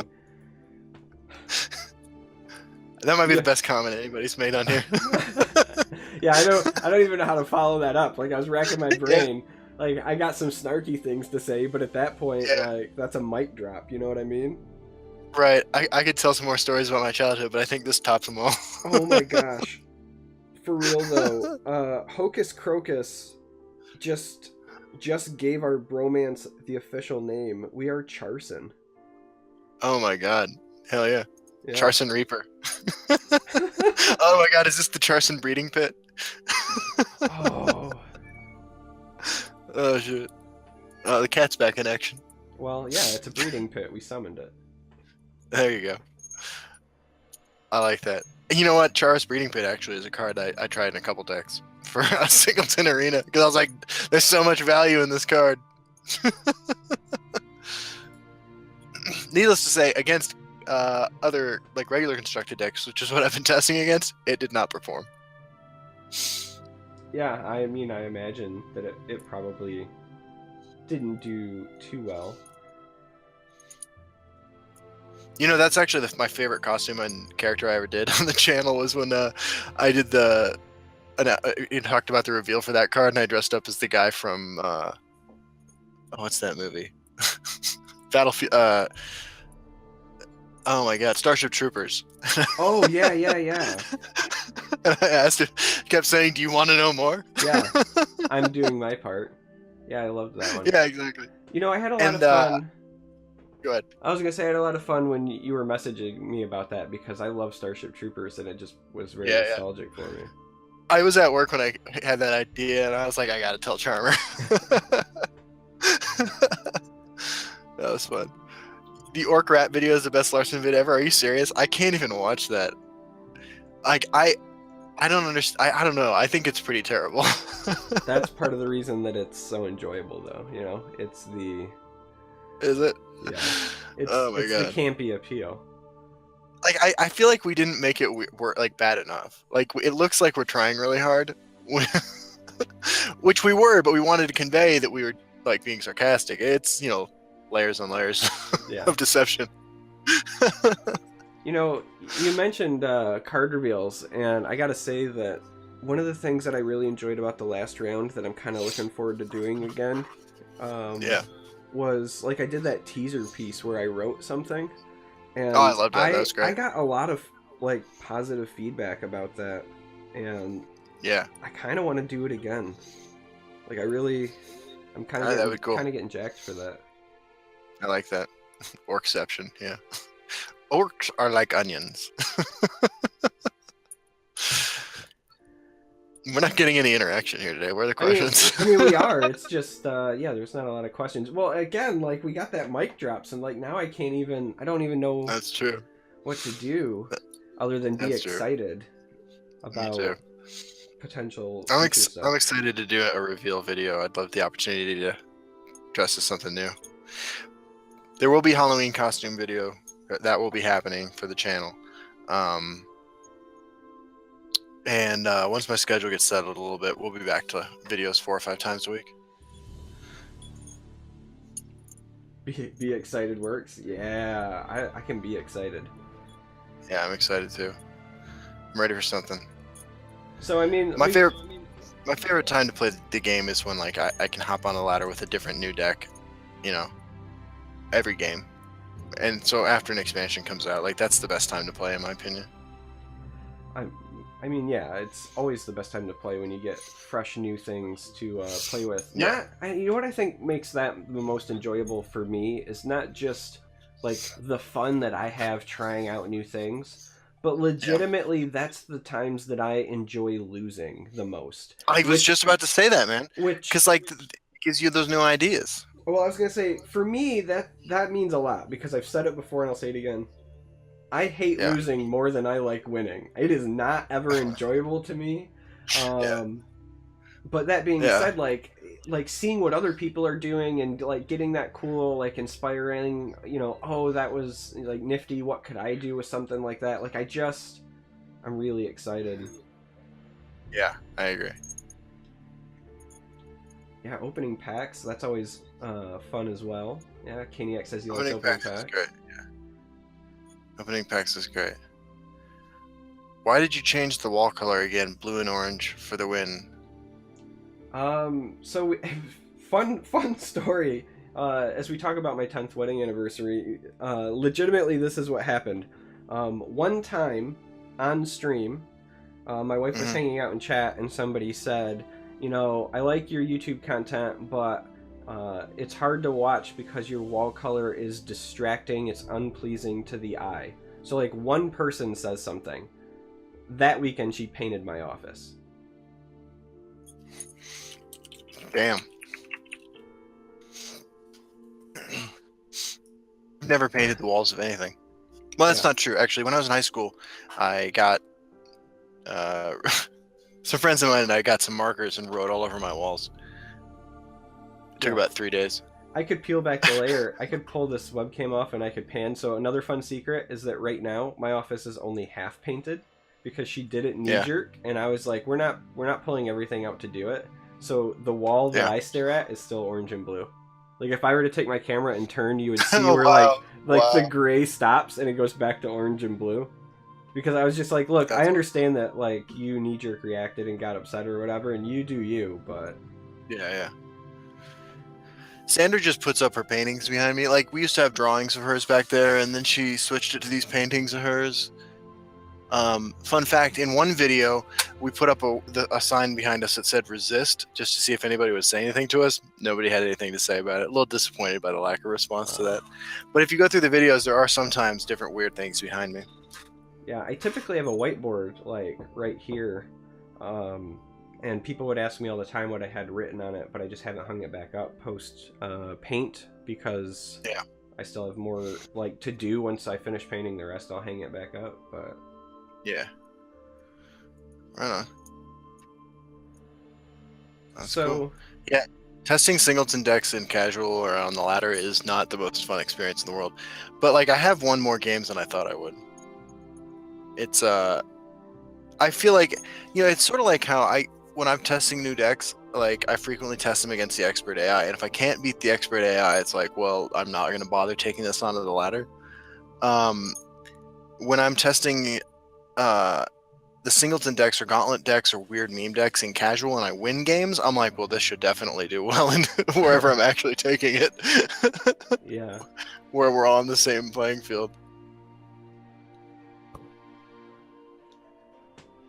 yeah, I can't imagine that testing singleton decks is like particularly fun, but It's all right. I don't know.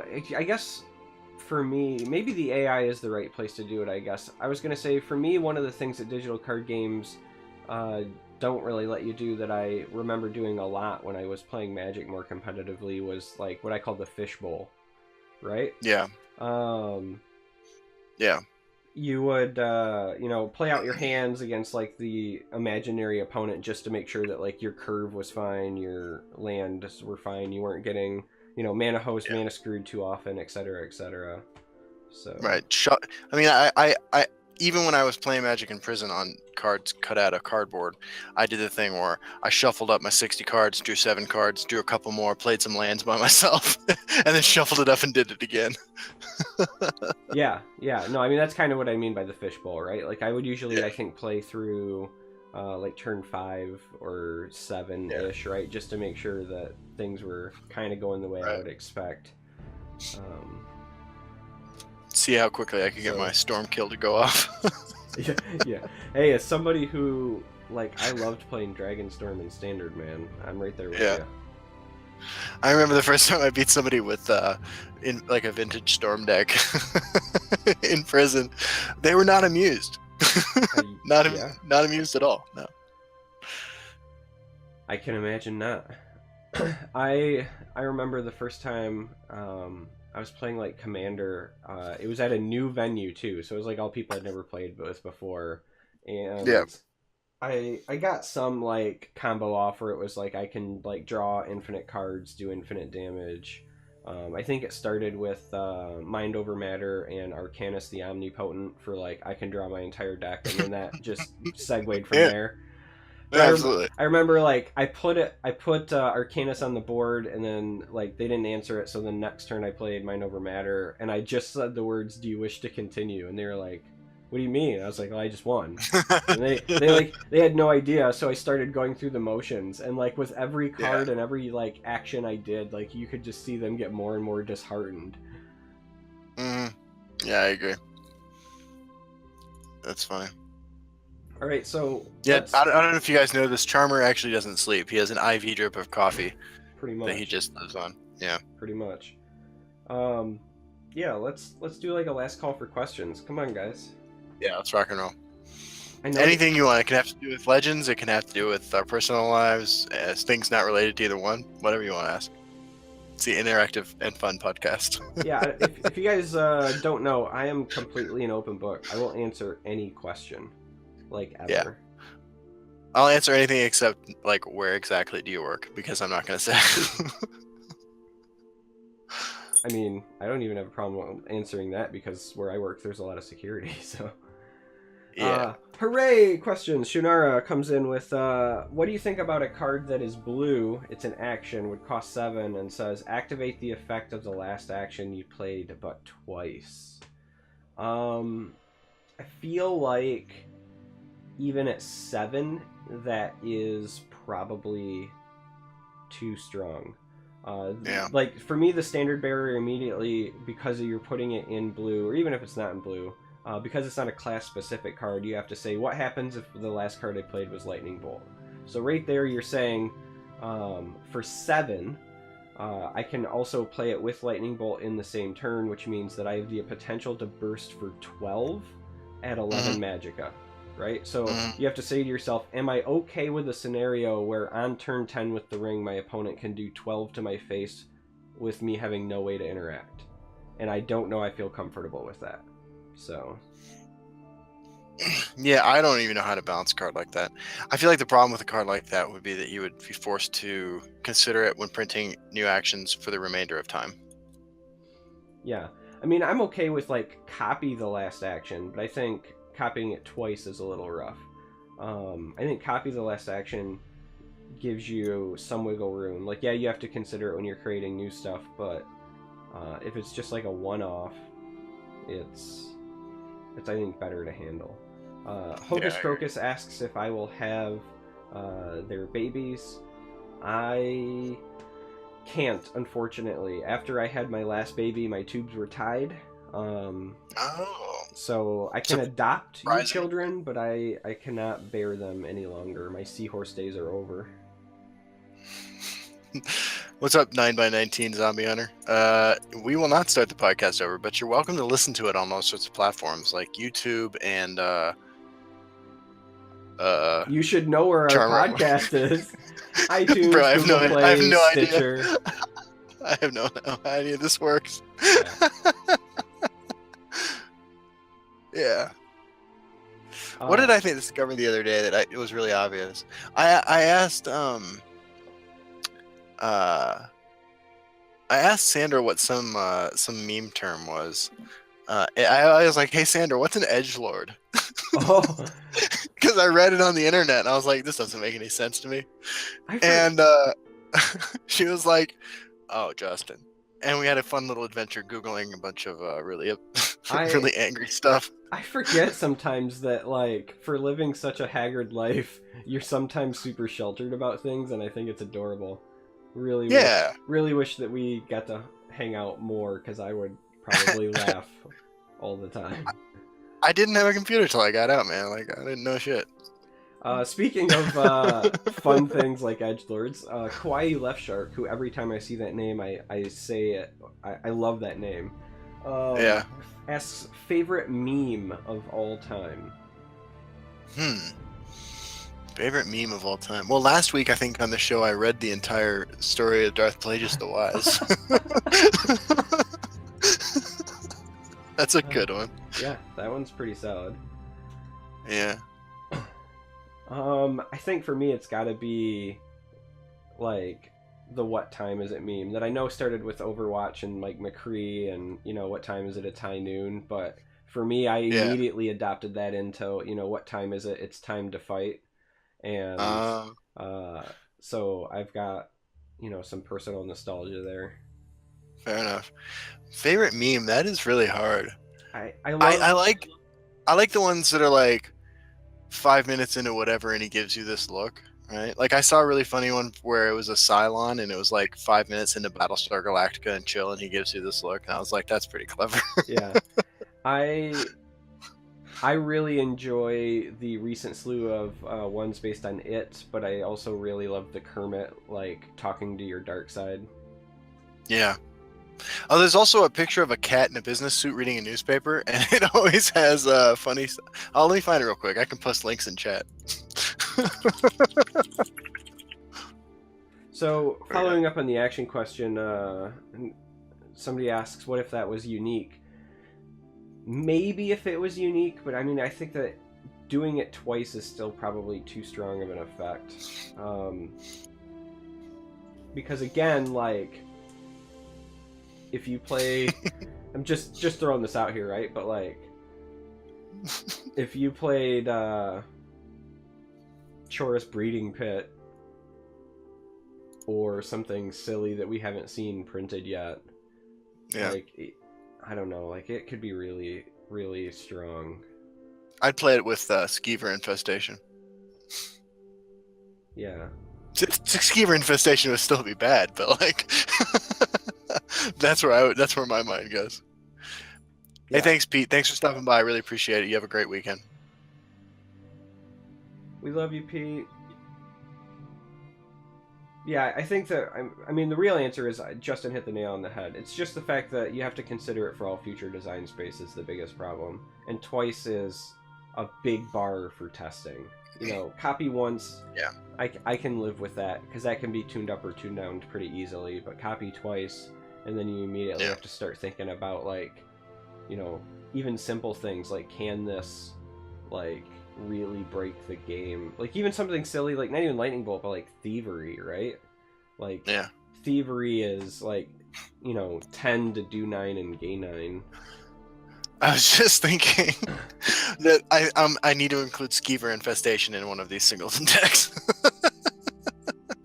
You mispronounced in every one of these decks. I'm glad we're on the same page here. Alright, so catching up on the questions. We have Pickle or Pycole, either way I'm probably slaughtering it, my apologies, asks, what about new high elves with illusion-like effects? For example, swap the attack and defense of a creature, or sacrifice a creature to make an enemy creature attack any other creature. I like the idea of the second effect, like making creatures fight each other. I agree. I think that Duel Atop the Worlds unfortunately gets crowded out by Rage. I think somebody else said that in chat as well earlier. I would like to see more effects like that, and the idea of like using an illusion to force things to fight each other could be fun. I agree. I like that a lot, actually. I think that's a cool idea, having enemy creatures fight. I think, costing it appropriately, maybe 6. I can see an effect like that costing 6. But I think that's real neat. I already know the answer to this. It's the same for you as it is for me. But Thrice Mice, also a fantastic name, asked, what character yet to be in Legends would you like to see most? Any ideas on the color and their ability? Yeah. Maik the Liar. Maik the Liar. Absolutely. Yeah, I agree. And who knows, Maik is all colors. Yeah, I think that I did a version of him for one of my episodes of The Forge, and he was like a neutral 2/2 for 2. And then you would draw a card. Like, it would reveal a card in your deck, and then you would draw a card. And that was very specific because it was like, one of the things about Maik is that he lies, but there's always truth in his lies, right? So I was trying to think of a mechanic that like could be truthful, but also could be a lie. So if you revealed a card in my deck and then drew a card, my opponent doesn't know, like, did I just draw the card that was revealed? Did he draw something else? Oh man, Hocus Crocus has the question of the season actually. Wants to know if peppermint and pumpkin spice is the real fall flavor. Look, I am so goddamn tired of pumpkin spice flavors. Like I need like peppermint. Oh my god, peppermint is superior in every conceivable way. There you go. Bam. We're just gonna move on. Actually, I don't even need Charmer's opinion on this because peppermint is clearly superior. Snafu asks, is there ever going to be a world where Thalmor Embassy is playable? Yeah, in a world where we have sideboards and action decks become king. I was actually going to say in a world where we get a bunch of expensive late game bomb high elves. It's the blue ramp card if there's stuff worth ramping into. Yeah. That, I mean, like, it could be playable there too. I want to cycle back real quick and just say... Yeah, I probably missed something. I was so excited about peppermint. No, I was cycling back specifically to say peppermint is 100% superior to the pumpkin flavor. Yeah. In every way. Every single way. Peppermint mochas are better than pumpkin spice lattes? Yeah, I agree.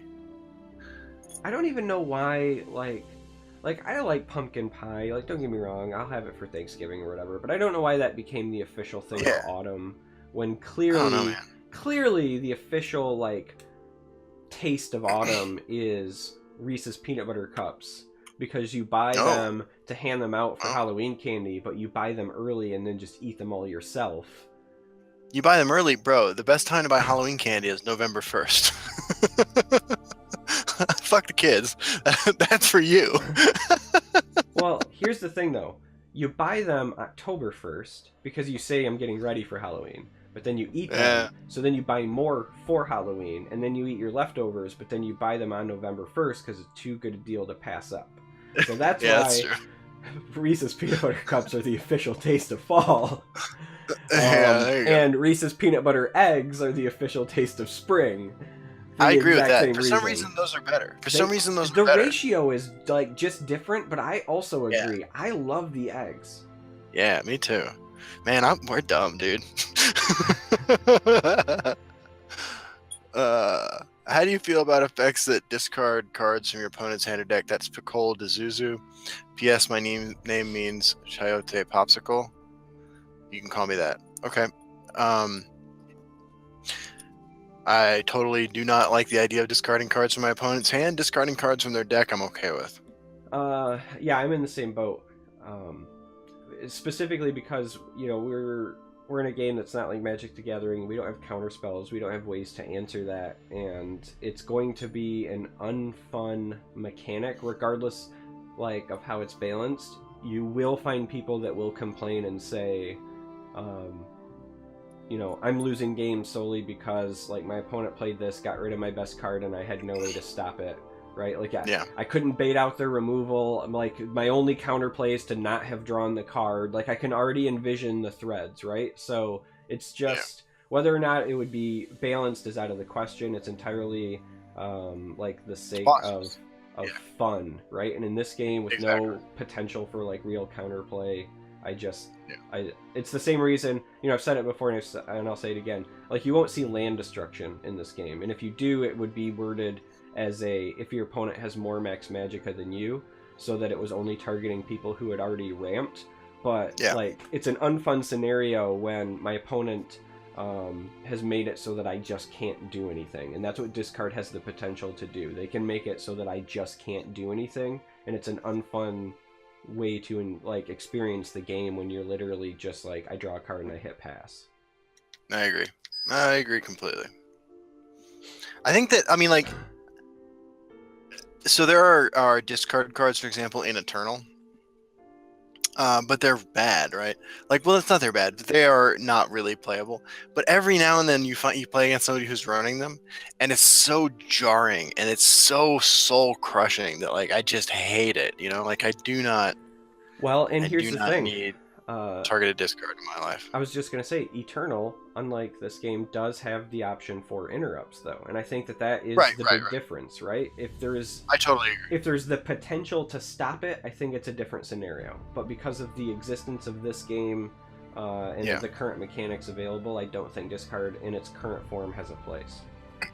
I agree. Snafu asks, what about reveal X cards in your opponent's hand? I would love to see a support card, maybe in blue, that said that your opponent plays with their hand revealed. Yep. I would also, because of the follow-up question from Zombie Hunter 9x9 is, what about a scry type effect? Draw a card and put a card from your hand on top of your library. I'm going to answer that twofold. One, I would like to see library reveal effects. Basically, I've said before, and I'll say it again, I think Farsight Nereid needs to be an ongoing effect, and then that card is like immediately playable. If Farsight Nereid always showed what the top card of my opponent's deck was, it would actually see play. Yeah, I can see that for sure. Because then you get like infinite information about potential prophecy threat. But for the scry type effect, I've been saying it for a long time. I think that's how Somerset Orrery needs to be reworked. If Somerset Orrery is still cost 6, still has 3 charges, but says activate, draw a card, and then pick a card from your hand to put back on top of your deck, it makes the card more interesting. It's worthy of the 6 cost and taking that big tempo loss. It allows for bluffing. It allows for interesting prophecy mechanics. Like I would absolutely welcome that kind of effect. Yeah, it also support the same kind of strategies that Somerset Ori theoretically does, which is like a prophecy-heavy deck where you want to put those prophecies back. I'm against making more RNG-based cards in every single conceivable way. See, that's funny. I am not. As long as the pool of options is within reason. I think that anything that's too large of a pool of outcomes to where, we're talking Wabbajack effects or even like heroic rebirth effects where it's like, 1 in 30s, I think are too much. But I think personally that certain effects, like, let me give you a good example, right? Like Blood Magic Lord, right? Like, I'm fine with Blood Magic Lord because I know that there's a small handful of outcomes. Blood Magic Lord is fine. Right. But that's still technically RNG. So for me, it's just level of RNG, impact of RNG, and at what point in the game they occur. I think that RNG effects that occur earlier in the game and impact the board are also inherently bad because they have the potential to snowball, right? I agree. So, like, Brutal Ashlander, even though thankfully it doesn't see a lot of play, I think is like a bad example of RNG because it has the potential to create and snowball a lead based on RNG, right? But I think Blood Magic Lord works in part because of the small pool of options, but also because it occurs so much later in the game, right? Like you've created a scenario where you've potentially drawn your your answers or abilities to react, and might have a board state that isn't as like horrific if something goes wrong. So I can agree. I can get behind that. Somebody's asking about Devaith Fear. Pro tip: draft Devaith Fear in solo arena every chance you get, and you will eventually get a title. Yeah, that's true. And don't try playing it in constructed because you'll feel bad about yourself. Fun fact: I got mine in constructed. I got all of the charges. I played Concede Mage. Basically, I never attacked face. Played Control Mage, and then I shoved in Divith Fur, Merchant Camels, and even Altar of Despair, not because I ever thought I would alter all the way up to 11, but just because it was thinning the deck out to increase my chances of drawing him. Yeah. Because I figured even if I played him like once and got like 1 charge per game before people conceded, it was still better than trying to get him in solo arena.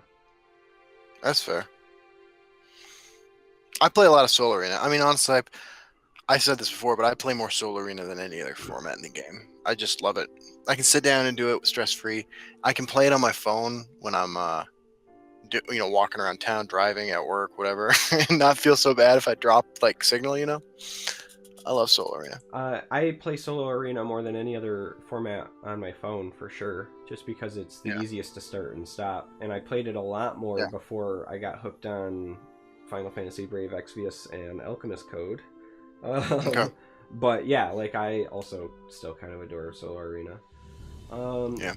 Somebody wants us to make Divus for good and also want robot legendaries. I almost said the word, but I remembered that last week I put a moratorium on trying to pronounce it correctly, and I'm just going to say robots now. Man, the Dwemer. But that is one of the words that guy who comments on my videos helped me learn how to pronounce, because I was pronouncing it Dwemer. But yeah, it's See, I've Dwemer. always said Dwemer, but I guess that's wrong as well. So I'm I think go that might robots. just be from like, I think that might just be like the part of the country you're from type thing. Yeah, Dwemer legendaries would be legit. that's my thoughts on that. I mean, like, they're so close to being constructed playable already, right? Like, winning games with mono neutral decks is not nearly as hard as I thought it would be. It's not. I think we'll continue to get one or two every expansion, at least playable neutral cards, hopefully playable Dwemer, and we're almost there. And I think they know we want Dwemer legendaries. You know, they follow the Reddit and people talk about that every week. So, best strategy for solo arena? It's a good question. I like to challenge myself and just do whatever class I have a quest for that day or week. But in general, pick up every 2-drop they throw at you because since Heroes of Skyrim was released, it's been harder to get a well-curved deck. And then there are certain things that the AI prioritizes killing over everything else, and once you know those tricks, like, it can be easier to protect your things. Like, the AI will kill a Regini Highwayman over any single creature on the board, even if it like results in them dying to you. There are little things like that the AI doesn't do very well. You just got to learn how to exploit that. Yeah, I was gonna say the same thing, and then I was also gonna say my other trick is that I take every guard that is presented to me as well. Yeah, the AI does not make good trades. No, so like, forcing them to do it is a good idea. Every now and then, like, I'm not saying it happens every time, but just the sheer fact that they do it. Like, you can drop, like, you know, let's say you get lucky and you draft a Hive Defender. You can drop a Hive Defender, and they might have the ability to trade one creature in and kill it, but they don't, like, do ordering right. So sometimes Hive Defender eats an extra creature just because the AI is dumb. Yeah, Snafu, I know I gotta get rid of rank 9. This is the first time I've been below rank 5 since, or above rank 5, I guess, depending how you look at it, since open beta in August of last year. But I just did not have a lot of time to play last season, so I just never did it. Played a lot of Gauntlet, played a lot of Arena, but never got out of rank 5. So but yeah, I'll get there this season.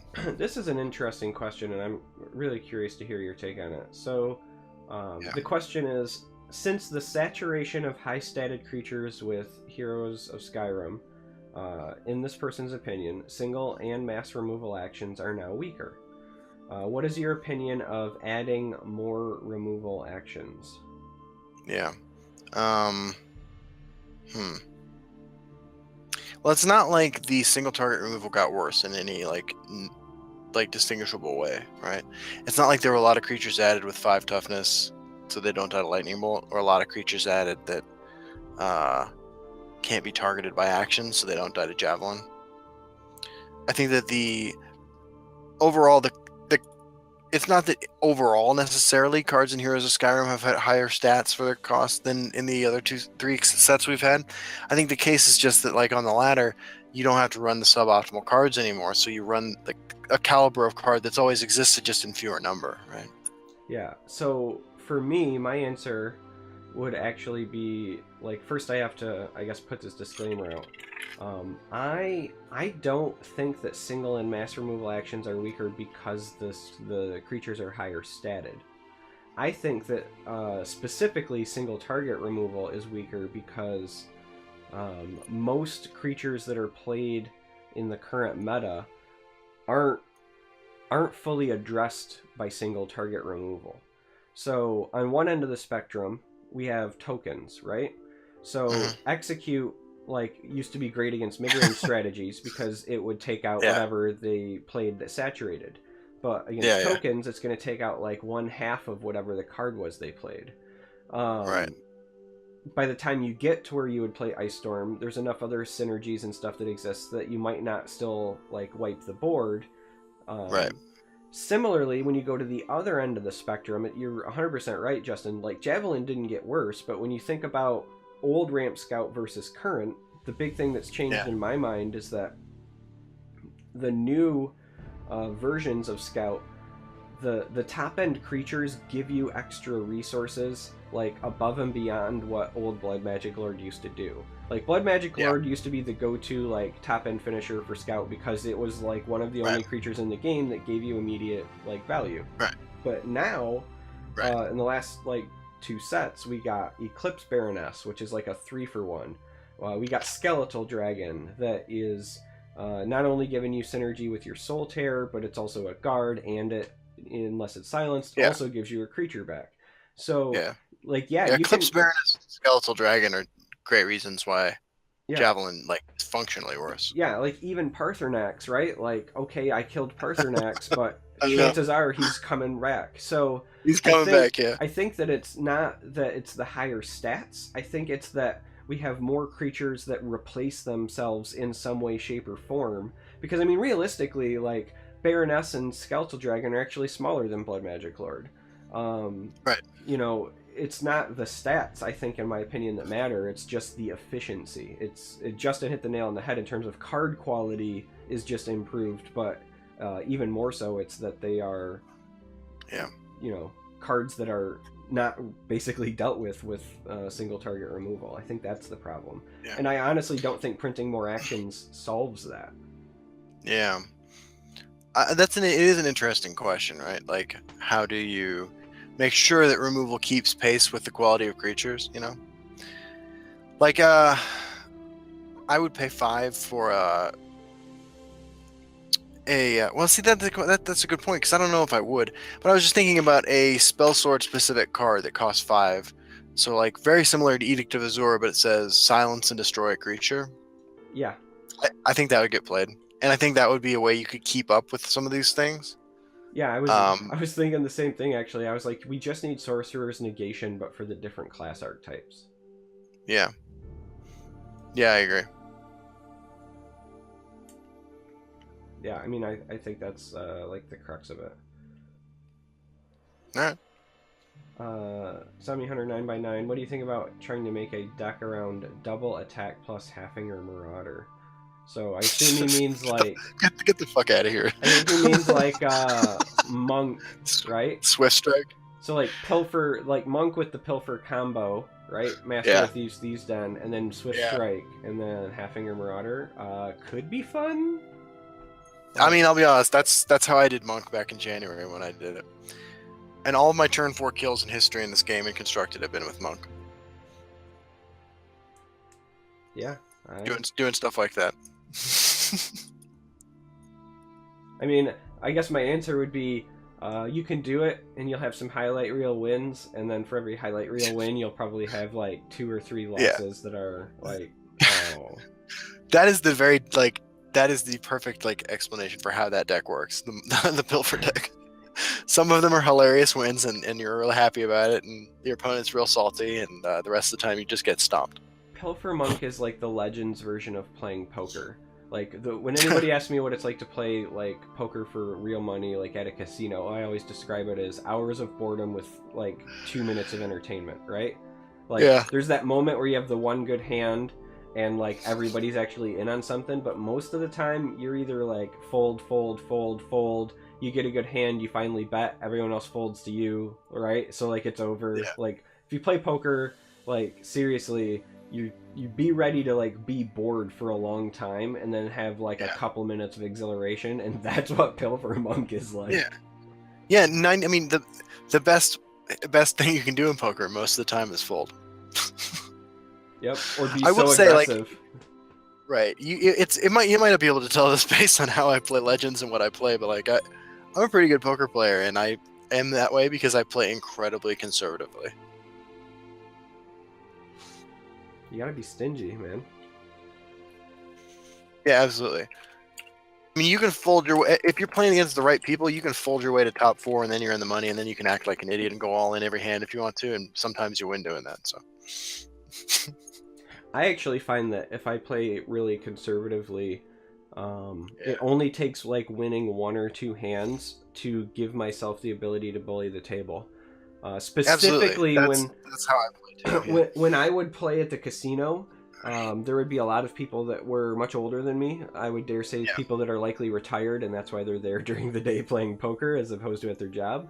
Right. I mean, they're degenerate gambling addicts. Yeah, right. And I was doing this when I was much younger, but I would find that like the older crowd, for whatever the reason was, like I would fold, fold a lot. I would be conservative. I would get one good hand. Usually, it would take 1 or 2 people challenging me far enough to where the cards get shown, and if they see like just even twice, like okay, he's clearly only playing when he has good stuff. You can immediately leverage that into every now and then just stealing a pot by being aggressive because they remember. They're like, okay, the last 2 times he did this, it was whatever. And then you can kind of abuse that till you have a chip lead, and then just like Justin said, you coast till you're in the money, and then you do whatever you want. Yeah, and that's the best time. Like, I'm not gonna lie, like, it's a lot of fun to be like, I got ace 3, like, I raise. You know what I mean? Or for that matter, I mean, I've won hands with 2-7 because I was playing the way we were just talking about, Yeah. And anyway, yeah, I love poker, but I used to play a lot more actually. Legends took up most of the time that I spent playing poker. Yeah, I kind of love poker too, and I purposefully stay away for the because it's not free to play. Exactly. And I mean, I will say too, like, I'm better at poker than I am at Legends, but it's because like there's a certain skill set that like makes you better at poker that doesn't really translate to Legends, and like I don't have a whole lot of patience. I was actually going to say the other big advantage like to poker, you can't really meme in poker, right? Like the best you can do is go all in with 2-7 off. I challenge that. I was about to say the best you can do is show up at the casino dressed like Orc. Oh shit! Like that is a meme that you can do. I could. Orc's in an interesting place because at the end of his last appearance, he after he met God, he decided he was going to go and play Soul Arena all the time and stop worrying about winning. So I'm not sure like what I'm supposed to do with that. Like his storyline is getting kind of complicated. That's funny. So the Naruzi asked if anybody wanted to test Singleton. I'm just going to go ahead and throw this out. If people want to like arrange testing, I'm opening up my Discord now. I'm going to create a text channel and a voice channel. So I'll name it Singleton, and if people want to hop in and test it or organize things, feel free to use my Discord to coordinate. It's a good idea. So I just wanted to throw that out because I do think that's fantastic. And as we said earlier, it is not fun as of right now to test your Singleton on the ladder or on casual.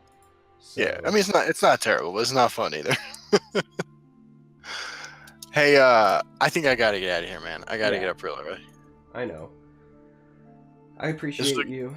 This is a good one. I needed this today, man. I needed it as well after a long week. That's why I told you, like, no, we're not postponing this, man. Like, that's what's up. And congratulations again on your anniversary. Okay. Well, I appreciate it. Yeah, that's what's up. And thank you all in the audience for participating and coming and hanging out with us as usual.